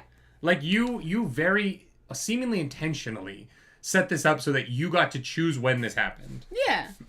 And then... She knows what she's doing. The fucking conversation in the middle of the night where she's like, we're exclusive until one of us provides written acknowledgement that it's over. I was like, look, God, this is so contractual, Naomi. I feel like people need to communicate about that shit better. You know, I know so many girls, like, when, you know, growing up, like, early, like, 20s, they're like, yeah, no, I dated a guy, or I slept with a guy, I did this or whatever, and it's like, but we never talked about being exclusive, but we should have been exclusive, oh, no, I can't go on a date with this guy and then a date with the guy the next day because that feels weird, and I'm like, no, you are dating people until you are like, hey, like, we are exclusive, like, I want to explore this in particular. You can't just expect people to read your fucking mind and know these things without telling them. And she's like, just so you know, I'm super monogamous. Here's how it's going to work. And I was like, thank God. Thank fucking God for putting this conversation in this book so candidly and casually in a way that people reading it are like, oh, that's all I had to do. Like, more of that, please. Yeah. No, it was good. I did like that Holden was like, no, there's some other things I want to add to that. Oh, you're asleep. Okay, cool. We'll talk about it tomorrow. He's like, do we have to be monogamous? Like, I grew up with, like, 17 parents. Like, that sounds like fun, you know? Yeah, that comes up a lot more in the book than the show. A lot more. That is something that I didn't really understand what that meant until way later in the show. Well, and it's just for tax reasons and shit. But no, it's for, like, legal reasons. It's sort of like the future's version of the one-child policy. Yeah. Well, no, but I mean that, like, there's so many people alive that we're not even at, like, the one-child policy. We're at the, like, 2 people can't have 1 kid. Yeah. So if you want to have a kid, you have to, like, polycule up. Well, only if you don't want to pay out the ass for it. It's way less expensive if there's, 17 of you. But every time he was like, mother this or father this, I was like... It felt religious to me. Father Tom in particular. I was like, oh, I don't like that. Deeply religious. I don't like that. But then you can't say like Daddy Tom because that also sounds weird. Daddy Tom. That would also be weird. Tom. I really loved the when him and Naomi are together and she's like water and his internal monologue is, God, I'm a little bitch at the beginning of every relationship I get into. Hey. Self-awareness is key. Hey, man. At least you know. Yeah, at least you know. Hey, there's nothing wrong with sad thing is, that's just me the entirety of the relationship. What? You're so sick of me. No. I just mean the, like... Oh, yeah, I'll get... The thing that's funny about it is kind of Holden's fuckboy tendency that he's like, this is how I behave at the beginning of a relationship. Whereas I'm married 5 years and I'm like, no, my wife says water. I just go get her water. Like, that's not... Yeah. That didn't stop happening at any point. Yeah, whereas Naomi's like, you pretend that you have a connection, and then that connection fizzles out, and then you move on because you're like, oh, you know, complications on ships and, you know, unprofessional, blah, blah, blah. Yeah. I'm like, yeah, well. Yeah. So it's an easy excuse. It's an easy out. Yeah, this book is pretty damn good. Pretty damn good. We haven't talked much about the action. How did you feel about the explanation and the, like, dialogue of action throughout the book? I don't know how much I can really comment on this because I think that watching the show first helped with that a lot. Oh, because you can't picture things yourself. You were just picturing the action scenes from the book? Kind of. That's interesting. They're also so iconic.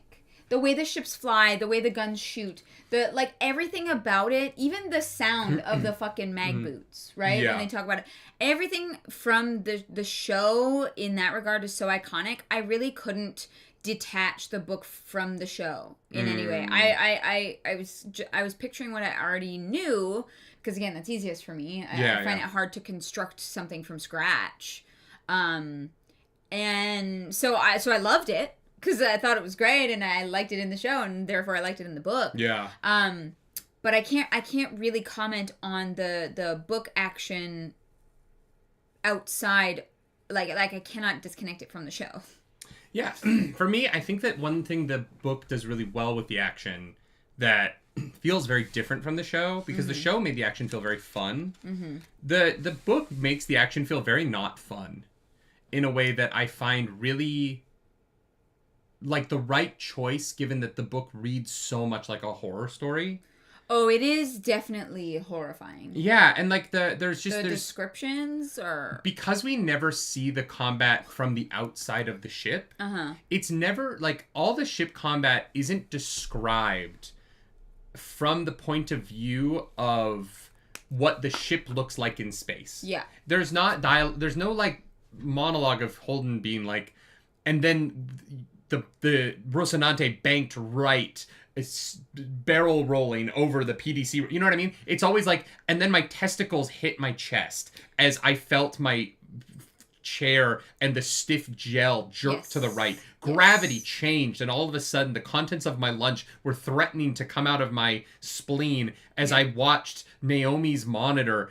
And it's all the other senses except visual, right? You hear what's going on, you feel what's going on in the ship. Like there's so much more to it than just watching it. It turned all of the space combat that the show turns into some of the like hooping and hollering moments into me being like, oh god, what a nightmare. Oh my god, what a nightmare. Oh my god, what a nightmare. Like I just kept repeating that in my head. And so I actually felt like the action was very, very different. And I understand what you mean about, like, it's easy to picture what's going on because the show visualized it so well. Yeah. But I do think... And the book wasn't contradicting it in a way. Well, and that's a testament to the show. Yeah. That they adapted it so well that I didn't feel like I had to create two images in my mind. Yeah. They do they fit together like puzzle pieces. But the action feels so different. Yeah. The action feels... I felt much more like I was a member of the Rocinante who desperately did not want to die in the book version. Whereas in the show version, I was like, yeah, get him. Yeah. Fucking get him. Come on, Alex. Yeah, fly that ship. Come on, Alex. You fucking fly that ship, boy. Yeah, Mars. That's how we train on Mars. Yeah. And in the book, I was like, oh my god, Alex, please. Oh my god. Oh my poor testicles. Yeah. And I think it's such a different feel. Yeah. But at the same time, weirdly, I think I like the book version more.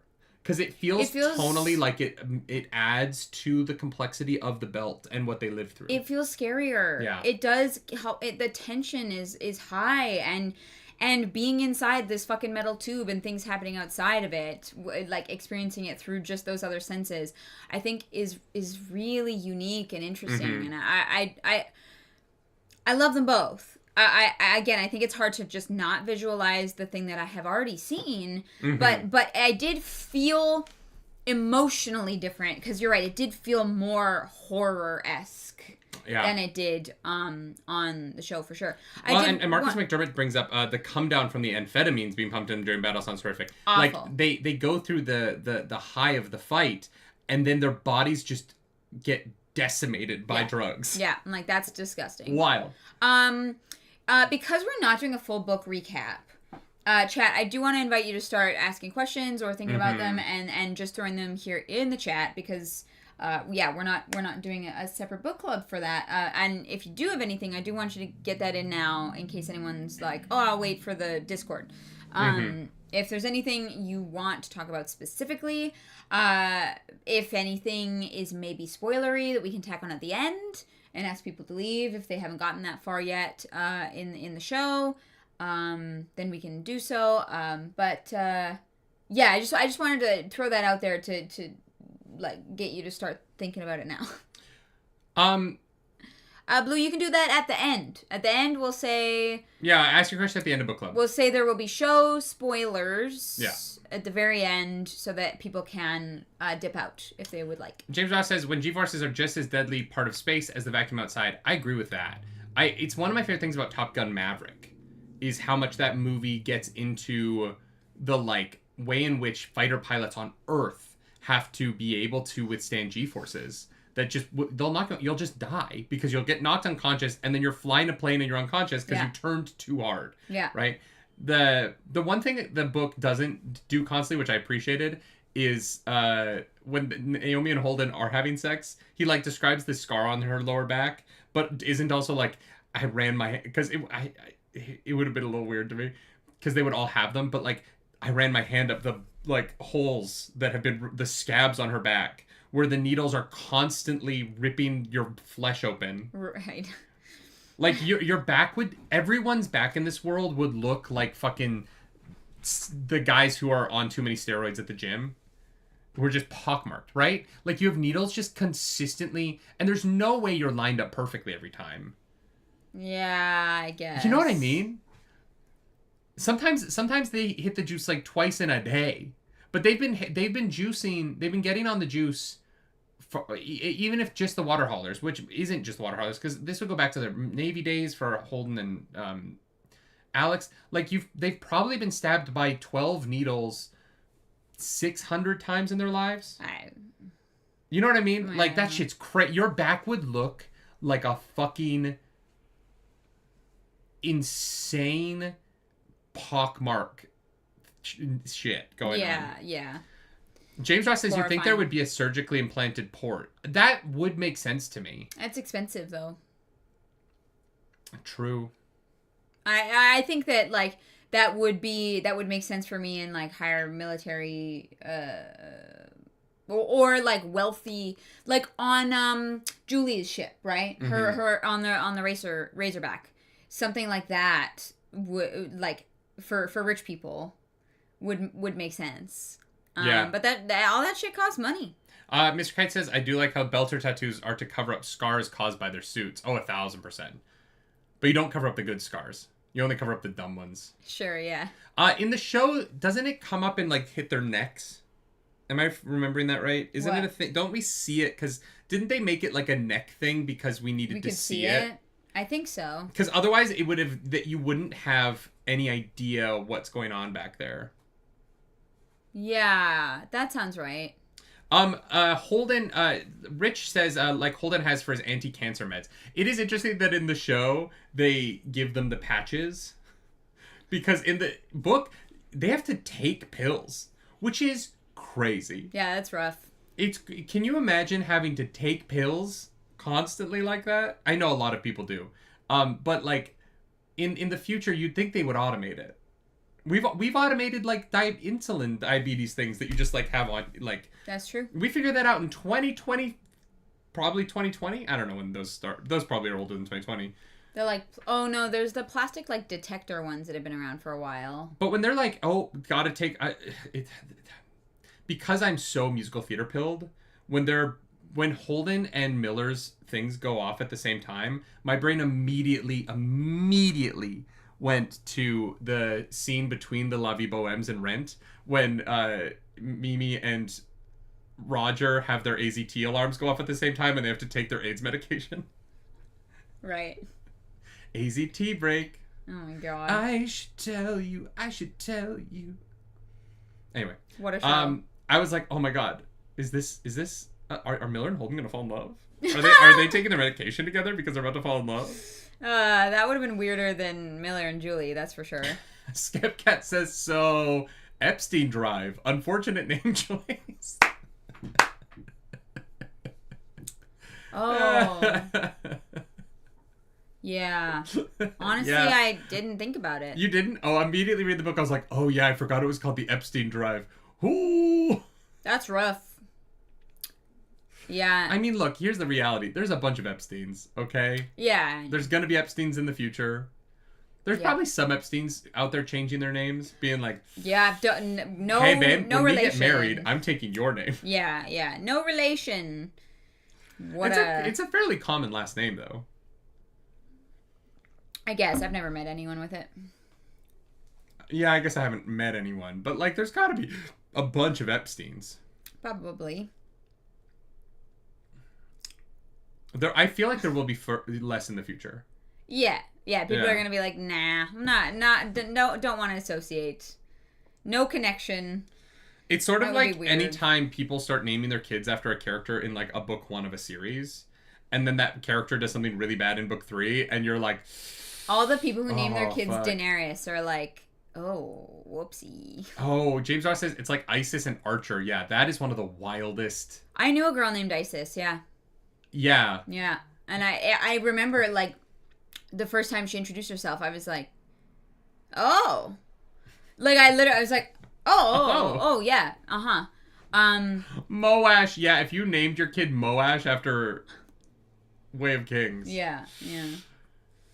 No spoilers, but fuck Moash. Yeah.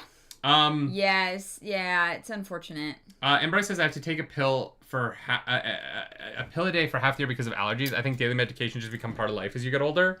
That's fair. We keep trying to take vitamins every day and failing miserably. Yeah, we're really bad about it. Yeah. I'm just really bad about anything. Oh, I guess... No, I take... You're better about it. I take birth control every night, so I guess that's the same. Yeah, you crush that one. But I do it because I put it beside my bed, and I take it before I go to bed. Like, it's literally like, it's there, so I don't forget. The problem with for me with vitamins is that I remember before bed... But if I swallow a bunch of pills right before bed, I get nauseous and I can't fall asleep. Yeah. And so I have to take them before dinner. Or else I'm kind of fucked. Yeah. And it's a problem. It's like a weird, Yeah. You take ADHD meds every day. That is, people do take drugs every day. Yeah. But the idea of it being every few hours is just, that would be a lot to me. I would do it because I wouldn't want to die, right? Yeah. Like. No, it is a lot. And there are people who do. Right? Yeah. I feel like they could have time-use medical implant. Well, in the show they do, right? Like, the show is just like, no, we're not going to have these characters we don't want to have Holden taking pills on ski. Because as an actor, what a nightmare. For continuity, especially. Well, if you don't get the shot, suddenly you're swallowing like 6 pills. Yeah, it's rough. It's like anytime they're like, we need you to eat in this scene, and you're like, fuck. Yeah. I worked on there's a show called Person of Interest. Mm-hmm. And in season 3, episode 11, it's called Leth. There's a scene where the actor, he plays he's from Lost. He's the nerdy guy lead on the show. It's a cut back to him in high school. And I play one of his friends in high school. And my part in the scene, I had no lines. I was just the third guy in the scene, and I was standing outside of a milkshake shop drinking a milkshake in the middle of the night. Michael Emerson, thank you so much. I never met Michael Emerson. I met the actor playing his younger self. Weirdly, a lot of my TV roles have been in scenes with actors playing the younger versions of main characters. In flashbacks, yeah. In Across, I'm that. Anyway, so I was drinking a milkshake, and... they could, because it was a chocolate milkshake, they could see when I wasn't actually drinking. Oh, in the straw. And so I had to be drinking. And so I had like 3 fucking chocolate milkshakes at 2:00 in the morning in February in Brooklyn. And it was freezing. Yeah. It was so miserable. I don't know if I could have done that, to be honest. And I was like, I loved the first milkshake, and then by the third one, I was like, guys, can we please be done? Yeah. But it was this scene where we had to like, it was him blowing a whistle into a payphone to get like free international calling. It was like an old hack. Sure. So it was based on tones. And so we had to like, it was so many setups, and it was all, I think we filmed from like 11 p.m. till like 9 a.m. Like, it was long. Yeah. Eating and drinking and taking pills on camera can be such a nightmare. Mm-hmm. Like, yeah. Mm-hmm. Yeah, I was just, phone freaking, yeah. It's a cool scene. It was a great show to work on. I worked on Person of Interest a few times. It was a great show. That was the last time because my face was so prominent in the scene, but... oh yeah, they're like, no, we see that it's you actually cannot come back. Yeah, really well. Jim Caviezel, who's the lead on that show, he was really badly injured in a motorcycle stunt in a previous movie, and so he's doing all these action scenes and stuff, and he would have to lie down on a cot between takes. So there was like a place for him to go, so he would like do the scene, and then they yell cut. He would walk over and just lie down, and then someone would help him up, and he'd get up and do the next take, and then he'd go lie down. It was wild.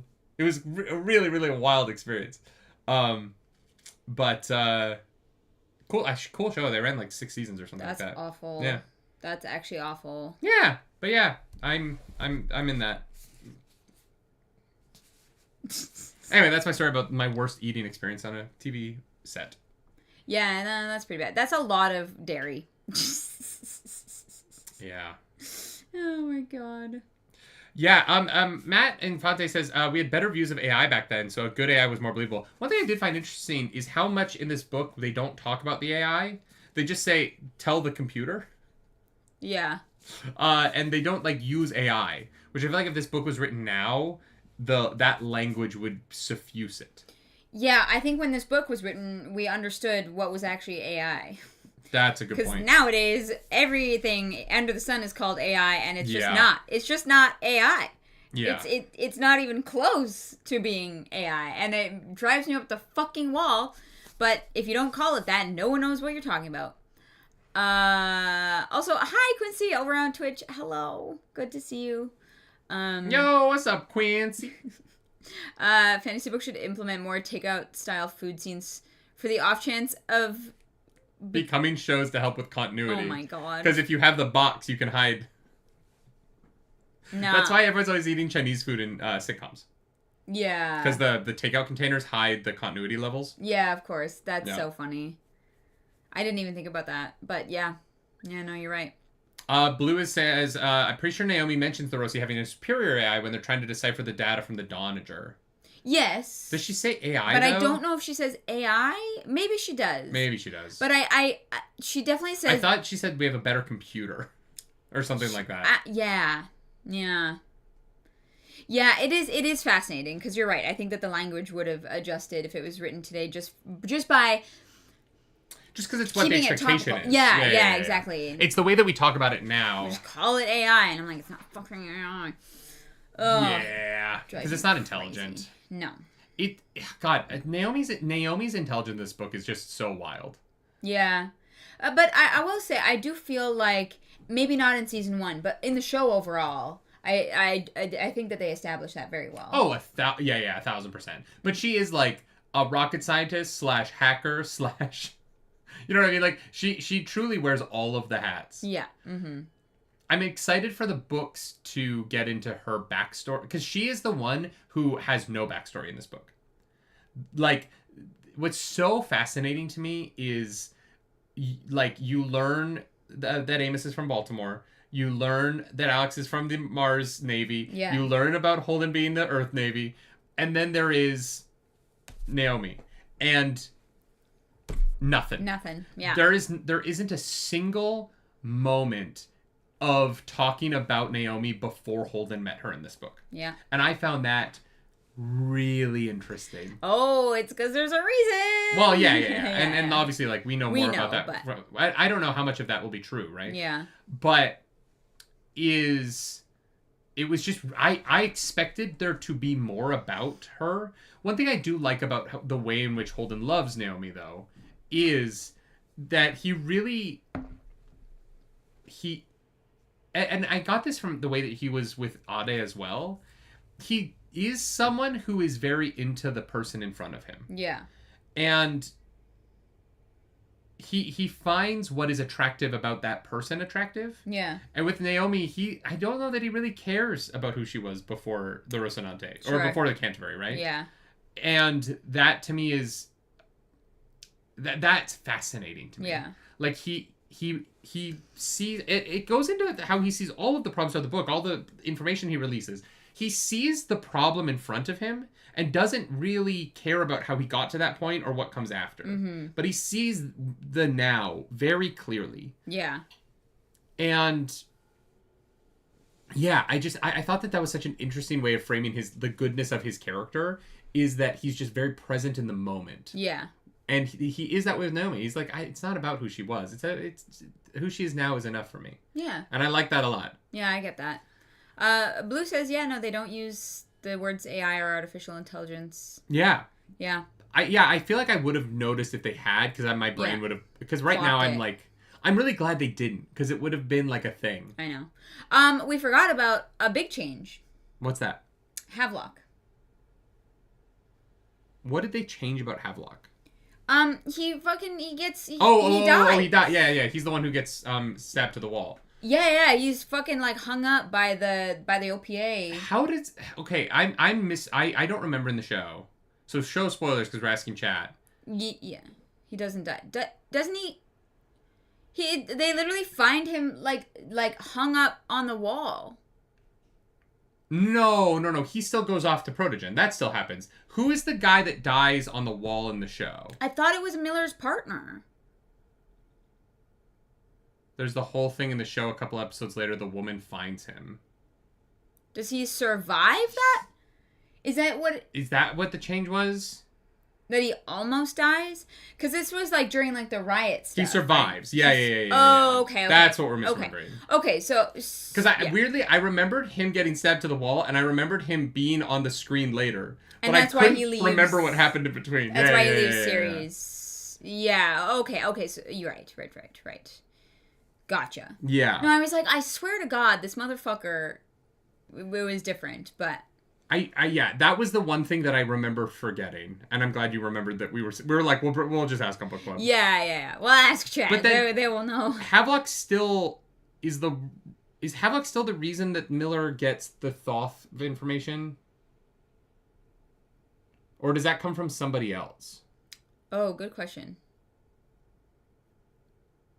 Oh, you know who we didn't talk about when we were talking about casting earlier? What? Fucking Diogo. That kid nailed Diogo. Oh, yeah. That was great. And he's a great character in both, but like... The getting shot and then standing back up again. Yeah. Crazy. Wild. James Ross says, one of the things the book covers more in depth is the projectiles from firearms, like recoilless rocket-propelled plastic bullets from the handguns and Teflon-coated tungsten slugs. Yeah. That, the specificity of that, especially in the Miller being like, I fight hallway to hallway more than the OPA does. Gotcha. That was really interesting to me. Yes. And I liked the ways in which Miller, specifically having cop training, felt relevant to the kinds of combat he ended up in. Mm-hmm. Miller didn't end up in like action shootouts. He didn't become Arnold Schwarzenegger. He was in very like cop level combats throughout the book. Yeah.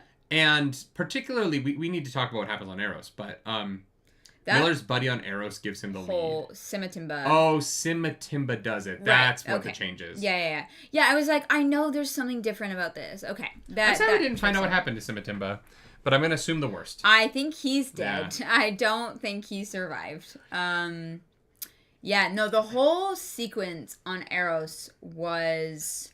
horrifying. Can I say the one thing that kind of took me out of it? Oh, sure. The words vomit zombies felt... I don't know. What do you call it? I don't know, but it felt like they came up with that and committed to that really fast. I mean, if you right now were in a situation and you saw that there were dead people that were vomiting up brown goo everywhere, what would you call them? Yeah, no, it's tough. I totally get that. I think that I'm so used... This isn't about the book at all. I'm so used to things in pop culture always coming up with their own words for it that I was surprised that this book just went with vomit zombie. Mm. And then there's one paragraph where they say vomit zombie like 4 times. Yeah. Oh, yeah. And there was just one time early on where I was like, okay, so Holden and Miller looked at each other and went... Vomit zombie. We're just gonna call them vomit zombies. Great. Yeah. So the vomit zombies. It did. Honestly, the fact that no one combines that into bombies is more surprising. Yeah. Well. Or that they. I guess they don't. Do they know about the protomolecule at that point? I don't think they do. Right. No. Yeah. Well, like the general public doesn't. I also think one thing the show did not do. When Miller is back on the ship, and like pieces of people have become creatures. That was wild. Yeah, I don't remember. When the hands become spiders and they're crawling like this. in like packs. Ooh. All the bugs are like swarming in, and they're just parts of when they pull up the screen, and it's just a torso moving by itself, rolling down the hallway. Oh yeah. There's a lot more horror in this book. Yeah, like a lot more. It was very uncomfortable. Can you mention Halo stuff? Yeah, you can mention Halo. Yeah. Are you talking about the flood? They have very limited information on what everyone is getting infected with because they go to the Anubis after Eros in the book. Yeah. So they haven't seen. Yeah, they haven't seen that yet. Because that's flipped, right? They go to the Anubis first in the show. I think so. It's the flood. It is without a doubt the flood. We need a Halo. Which is so funny because... What? Spoilers. No, the Halo in Halo, the Halos in Halo, are you were like, we need a Halo. Well, the Halos are a weapon to destroy the flood. That's like why they existed. Oh, yeah. Sorry for spoiling Halo. I guess I'm sorry I just spoiled the plot of Halo 1. But if you never played Halo 1, are you gonna play it now? Yeah, exactly. Thank you for subscribing, Troidal Power, over on Twitch. Thank you for using your Prime. You. Hell yeah. You could use your Prime anywhere, and you chose here. Well, we'll take Amazon's money. Let's go. Well, we'll take half of what you're giving Amazon. No, you get Prime for free. You get one free Prime sub, right? Sure, but you have to... Yeah, it doesn't matter. Yeah, I just mean it's a perk. Correct. In the show, Holden and his crew go to the Anubis, then to Eros, and Miller tracks Julie instead of Holden and goes to Eros. Yeah. The sequence of Miller being like, I'm gonna look through 10,000 ships, and is like, Rocinante, tilting at windmills. That's probably them. Yeah. I was like, wow. Everyone's so smart. Mr. Smarty Pants. Yeah. Yeah. I keep trying to get Clarice to play it. She's played an hour of Halo Infinite. Yeah. And you loved it. Favorite game? It was fine. I'm just not super into shooters. Troy Power says, I'm way back in Words of Radiance still, so can't actually watch, but y'all are great. Thanks for what you do. And someday I'll catch up and actually hear the episode. This isn't Cosmere, so you could jump right from Words of Radiance to this one if you wanted. Only if you've read Leviathan Wakes. Oh, no, read this very first. Confused. Read this. It's good. But thank you for saying hello.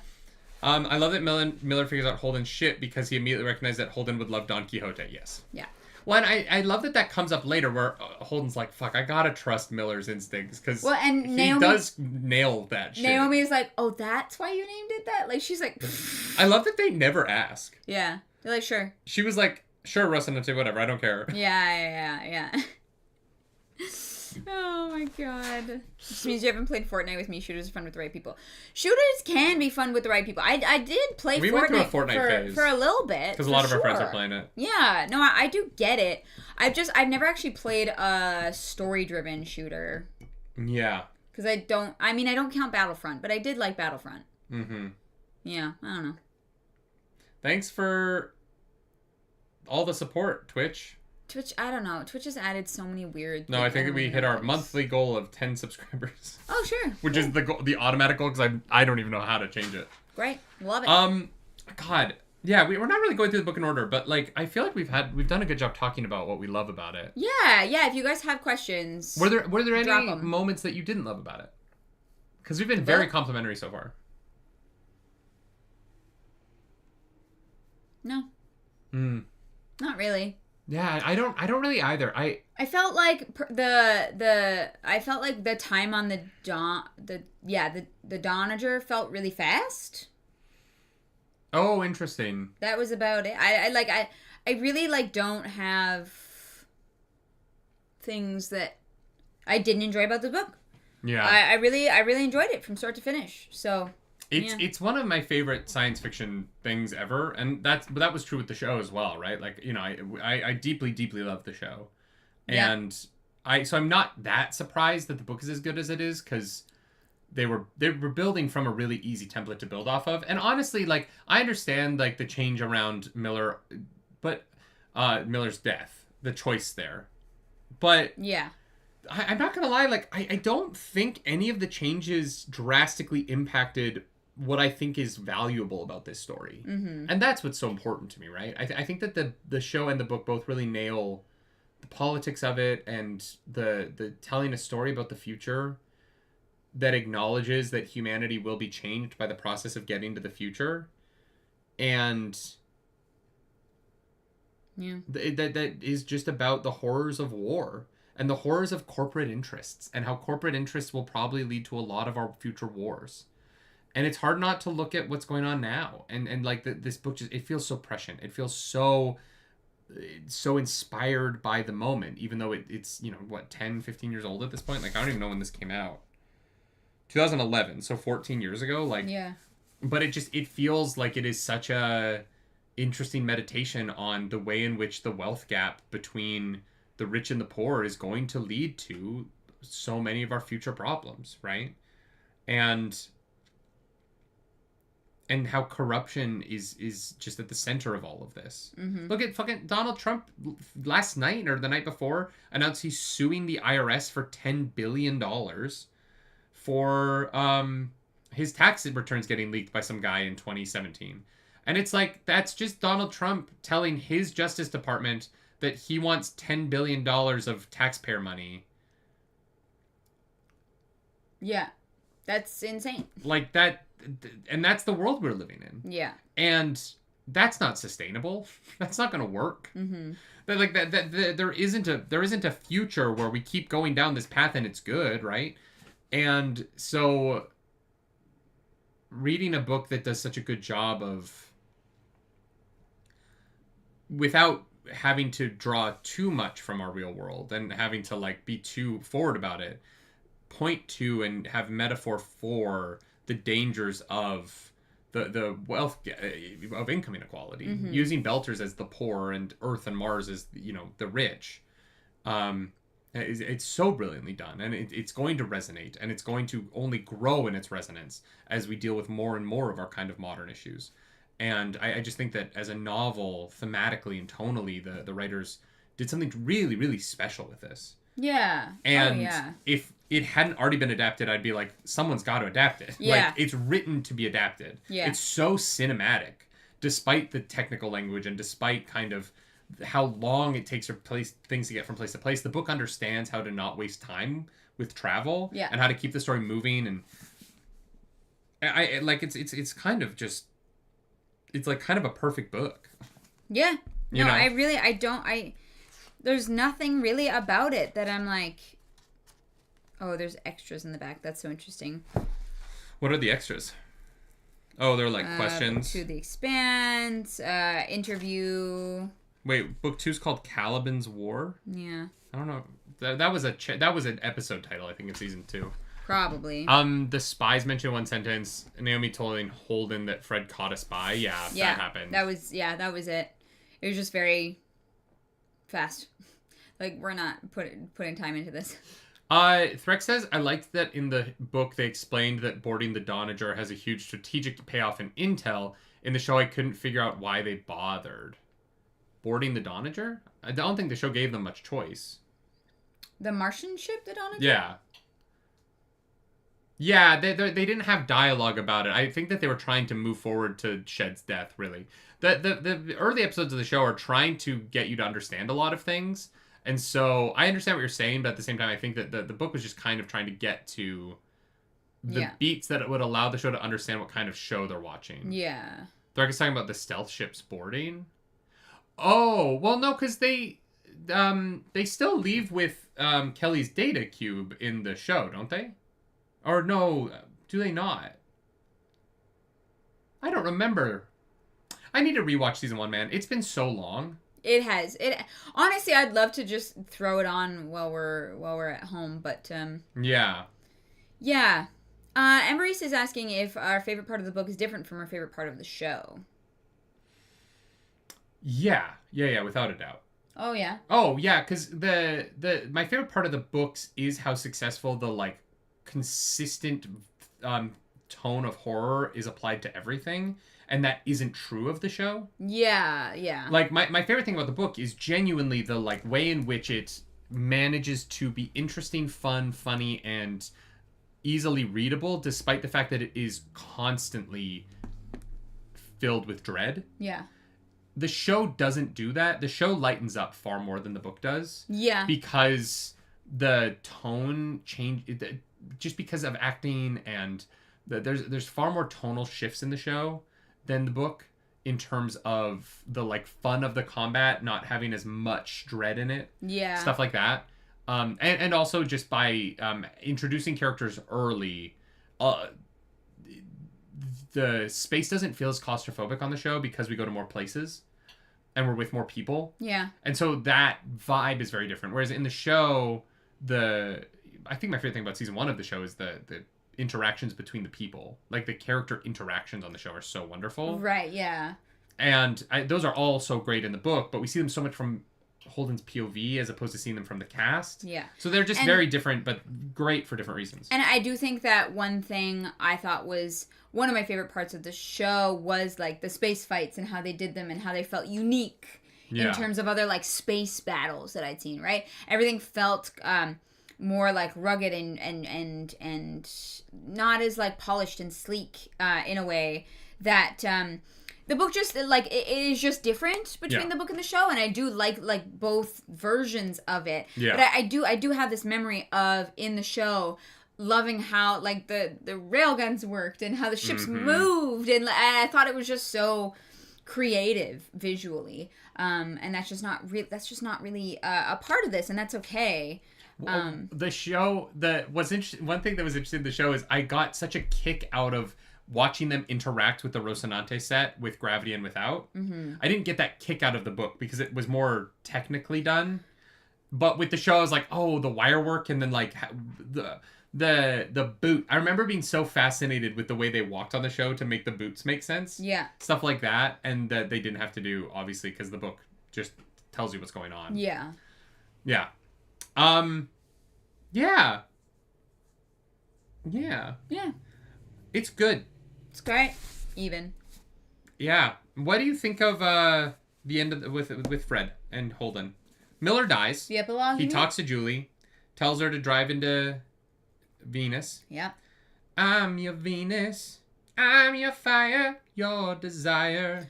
You mean the epilogue, right? Yeah. What do I think about it? Look, I mean, I think having a POV of Fred's at the end of this was actually really interesting. Yeah. He is such a fascinating character in both book and show, I think. That getting in his head right at the very end was a solid choice.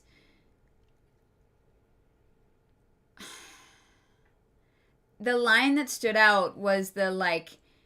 It was when Fred has that moment of like, what if I did do what Holden said? That would be a spectacular way to fail or something, you know, like a really like beautiful way to fuck up. And I was like, oh, like I was like, right. It's about the world that we live in, less than the idealism that Holden holds about humanity, which is tough. I think, especially for me, is very tough because I feel like for most of my life have been more of the Holden character. Yeah, for sure. I'm like, no, people should know things. I used to have a lot of trust in people to do the right thing, right? Someone would come to me and be like, so and so did this, and I'd be like, just interested in hearing what else happened on the other side of the story, right? Yeah. I never wanted to believe the worst in people, but it is a symptom of getting older, unfortunately, is that you just meet more bad people. You hear about more bad people doing more bad things. Yeah. And it is really tough to keep that optimism that Holden has. And so I feel, I honestly, the like almost hopefulness that I think the end of the book has is contrasted by this moment in the epilogue in a really interesting way that, yeah, I feel it feels very heavy. I understand what you're saying. What I found fascinating about the epilogue, so Miller and Holden throughout the book, the contention between them is that Miller is a realist and Holden's an optimist, right? And this comes ahead multiple times where Holden is releasing this information out to the galaxy because he thinks that if everyone just has all the information, people will make the right choices. And Miller is like, no, you have to take that information, craft a narrative, and then tell people a story. And I think it's really interesting that after the entire interaction that he has with Miller, Fred Johnson wants to do what Miller would want. Yeah. And Holden wants to do what Holden would want. And yeah. I love that it ends on Fred Johnson being like, if I did it Holden's way, we would fail. Right? But it's a nice idea. But Miller would hate it. Miller would go, no. Tell a story about me. Are you going to save Belter lives? Tell the fucking story. Yeah. And I just think it's really interesting that the book ends letting you know that this adventure it's obviously changed Holden in some ways, but there are some ways in which it has not changed him. Yeah. And he isn't a Belter, but Fred Johnson kind of is.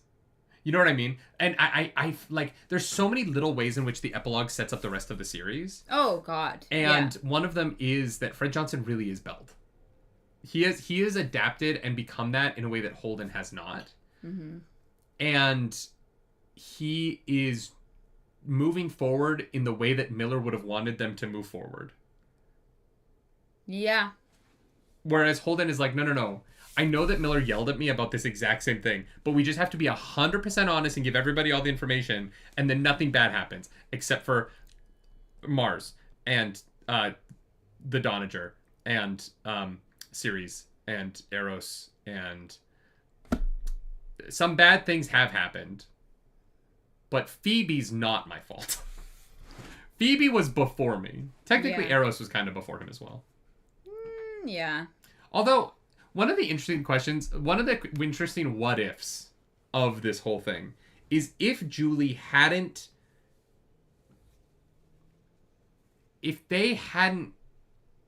I guess it wouldn't matter. I'm pretty sure the book literally has this discussion. If they hadn't found Julie? Oh, no, if Julie hadn't come to Eros. Oh, no. Would Eros have just happened slower if they hadn't found what room Julie was in? Because the Protogen people find she was there. Julie. No, they don't know Julie's there. Yeah, so there's they have two choices in that moment. They can either search every room by hand, and that would take a lot of time and resources. And they decide instead of doing that, they can just wait for Holden to show up and show them which room that they need to go check. That's why they're there. I don't think they knew Julie's on the planet. Julie's on Eros. I think they bring that up as an option. They knew the payload was. They refer to her as the payload. I don't think they know it's specifically Julie, but they do know what's there and what they're waiting for. I don't think they do. I think that they bring that up as an option. But I don't think it's ever proven to be true. I thought that was pretty explicit. I read that. Because Miller and Holden have the conversation of, this feels rushed because they knew you came here looking for it and they figured this would be a faster solution than checking every room by hand. Like, they literally say that. Chats with me, but Miller says, like, if they knew that she was here, they could go room by room, but it would take a couple of days. But then why did they refer to her as the payload? They already know. They don't refer to the protomolecule exists in a specific capacity on Eros. They don't refer to her as the payload until we don't find that out until after they've already found her. No, they say they're moving the payload. After they've already found her, not before. Yes, because they know that she's there. Why do you think that they are there waiting for Holden? Because they're after Holden. No. Yeah. Yeah, Protogen's after Holden. No, they want the protomolecule here on Eros. They literally had all these plans in place to make this happen on Eros. You're making assumptions based on information we don't learn until after they already get her back. Because they already have set up Eros to be an experiment. They have all the riot gear. They have all these guys stationed here. They have this whole thing. Yeah, but that was long before Julie Mao was involved. Yeah, exactly. So I'm saying it's not about Julie. It is about the protomolecule being there. They call it the payload. They don't care what body it's hosting in. But they don't know that Julie brought it to Eros until they find it, is what I'm saying. They're just there because they just threw together a rush team to go after Holden. They're like, oh, Holden's here. What the fuck's going on with that? They rushed that. Because if they knew that Julie was there, they could just lock down... They would have just locked down that hotel and not let anyone leave. They would have found her quickly. Yeah, and they said that would have taken... Literally, the book says that option would have taken less time and resources... So they wait till Holden comes there to tell them what room to go in. But that's just an assumption that Miller makes. There's nothing in the book that proves that to be true later on, right? We're never like that is an assumption that Miller makes. That's just Miller saying like if they were looking for her, they could do this, but we're never.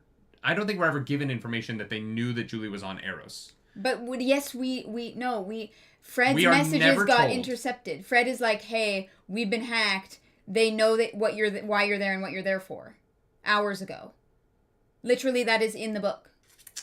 Oh, so they do know. Our messages were intercepted. But do they know what Lionel Plansky... Yeah, okay. No, they that's know fair. something from the ship is there. Right. No, you're right. I forgot about the hack. I forgot about the interception of the Lionel Plansky thing. Yeah, Holden gets a ping, right? Yeah. And it's Fred telling them that the information they have is no longer confidential and that it is public. But it's too late. Yeah. Yes. Okay. No, you're right. Right. I forgot about the spy part of it. Yeah. Wild. Yeah, the warning arrived after the fact. Yeah. But they do know that information got out hours ago, right? And so that's why they're looking. So I guess I guess maybe they didn't know where Julie was until no, because they beat the Rosie crew there because the woman's sitting on the couch when they come in. Yeah. Interesting. One thing I will say is I don't really understand how big that hotel is. It's like it's apartments, so it's like I know, apparently but like several hundred units or something, or 1,000 maybe. 1,000 units? Yeah, isn't the apartment like one, like isn't it 4 digits or something? Well, yeah, but that just means floors. I just feel like you could sweep most hotels in a day. Days seems crazy. Yeah, but it's living quarters. I don't know. This station is huge. I don't know. I have no idea. They're planning on killing all these people, like, tomorrow? Yeah. Not even tomorrow. They're planning on killing these people later today. Yeah. What is wild is that they literally, maybe they're there for a day on Eros. Do they sleep there? I don't even think they sleep there. No. Oh, no. No, they are there. They get off their ship. Like, literally, Holden gets off the ship. They go to this place. They see Miller tailing them. They have the gunfight. Julie's body gets taken. Then the riot people start. Then the fucking explosion happens. Then they go to a hotel.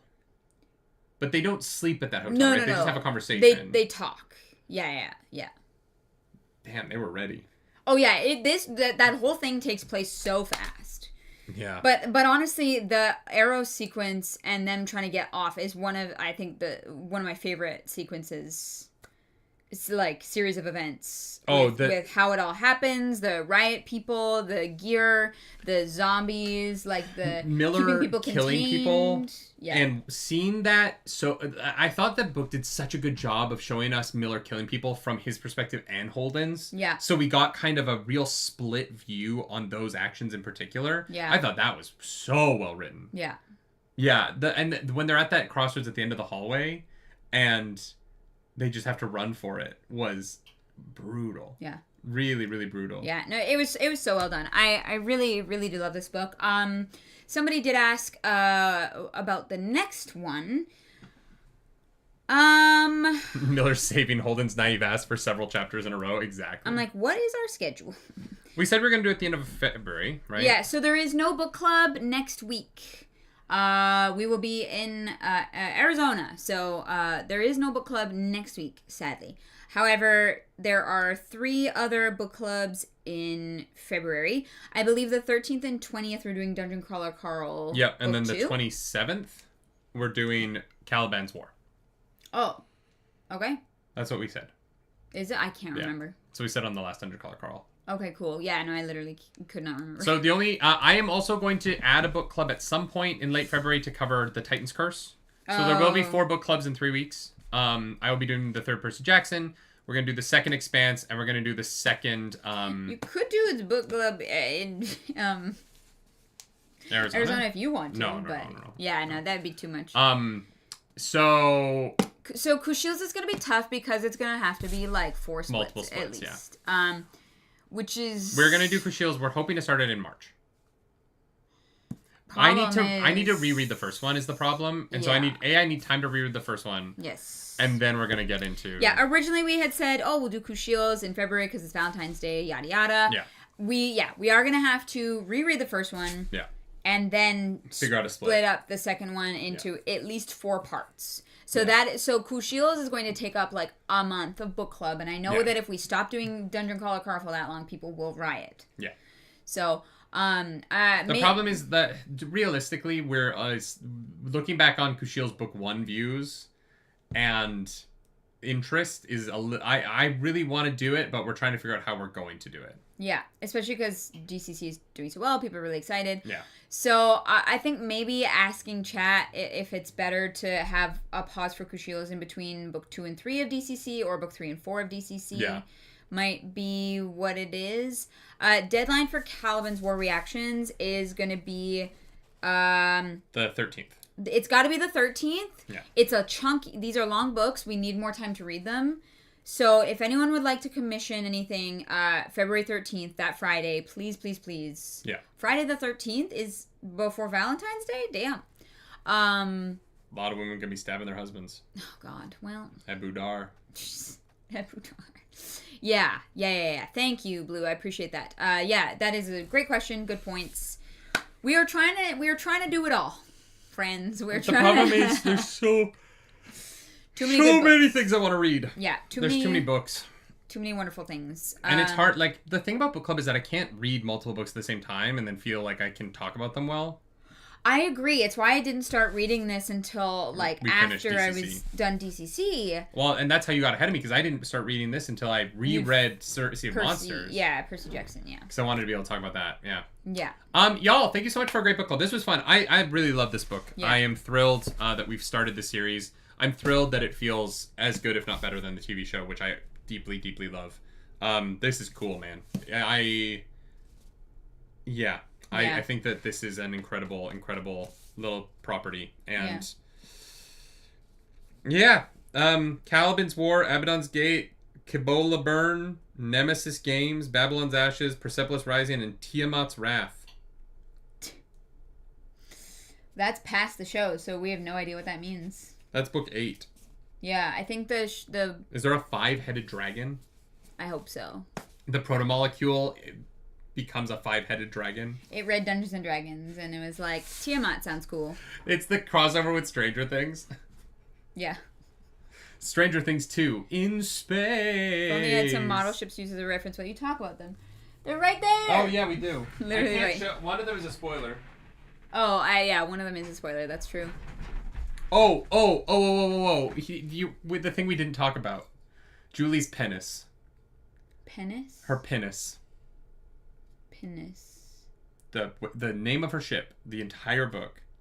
When we're talking about Julie's penis all the time. I was like, really? This is what the Rocinante looks like, by the way. Uh-huh. Because this is the Rocinante. I don't remember the word penis. Julie's ship? Yeah. Her penis. Is the Razorback. And did you listen to the audiobook? He says penis constantly. And I was like, her penis. What is a penis? It's said like 1,000 times in this book. Sure. I guess it didn't stand out to me at all. Her racing penis. Sure. It's the Razorback. Yeah. No, I know what it is. I just don't remember that word. Miller says the word penis is in this book like 90 times. And you didn't think penis one time and laugh? No. That's wild. Sorry, I did not. When they were threatening to sell off her penis, I was like, oh my god. Leave the penis alone. It's pretty cool. Oh my god, the G-forces. The G-forces. The G-forces. These are the needles that stab you in the neck. Yeah. All right, we'll put out a book club schedule for y'all shortly. But thanks for being here. This was really fun. I love this book. I am literally like, all I want to do is just rewatch Expanse now. Yeah, which me too. Maybe I'll throw it on while I'm cosplaying. So. Do it. If you like this video, subscribe to the channel. If you don't, hit the dislike button. Leave me comments down below because the algorithm god is hungry and we must feed her. Don't you put it in your mouth.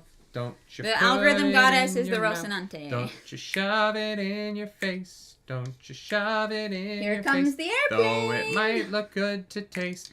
If you want to follow us on the internet, you can. I'm at nerdynightly. I'm at Claris Polaris. Do something nerdy tonight. Clarus. Smut Club. Yeah, Smut Club. Oh, where would you add smut to Leviathan's Wake? Where would I mean, I think the sex scene just could have been smuttier, you know?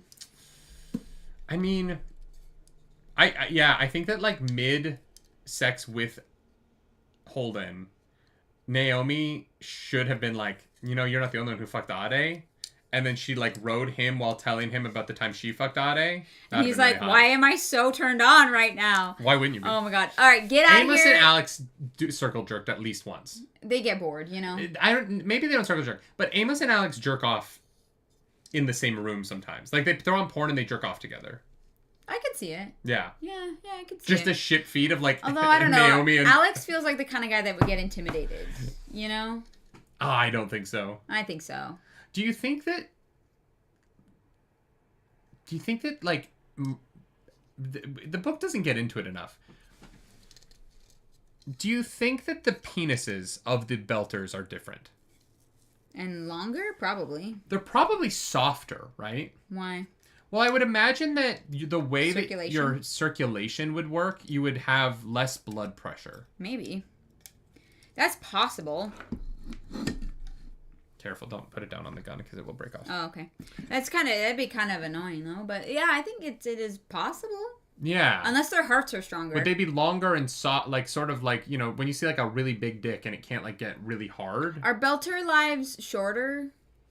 Oh, without a doubt. I mean, other than by dying because their life is dangerous. Well, just the amount of radiation and medication they're taking. Yeah, probably. Yeah. See Blue's question. Season 3 spoiler. Yes. Oh, okay. Spoiler for the show. Spoiler for the show. Everyone else get out of here if you don't want spoilers for the show. Yeah, leave now. Warning. 3, 2, 1. How do you feel about the change from Holden giving Fred the protomolecule sample to give Miller more time to the show, where Naomi uses it much later on to bribe Fred to locate? Oh, I forgot that was a change. Right, because reading the book, I was like, oh, how did they get the protomolecule back? I forgot it was a change. Interesting. That is what happens. No, I knew they didn't. I remembered that wasn't what happened in the show, but I had kind of forgotten this. Here's the thing. Of the show. I love the moment for Holden so much. I love because Holden is like, fuck you, Miller. Yeah. Fuck you. Yeah. And then his crew is like, sorry, dude, fuck you. Our hearts aren't in it, but we have to say fuck you. Yeah. One of my favorite Amos moments in the whole book is when he's sitting with Miller and he's like, look, man, when Cap says you're out, I gotta believe that you're out. Yeah. He's a good guy. Yeah. Love that scene in the book. Yeah. I love the moment of Holden having faith in Miller after being like, that dude's off his fucking rocker and I don't want him around. Yeah, I do think that part of it does come from the conversation with Naomi, right? Yeah. Of you guys are different. And also very much the same. But it doesn't make one of you wrong and one of you right. Yeah. Who fucking gets to judge that? Yeah.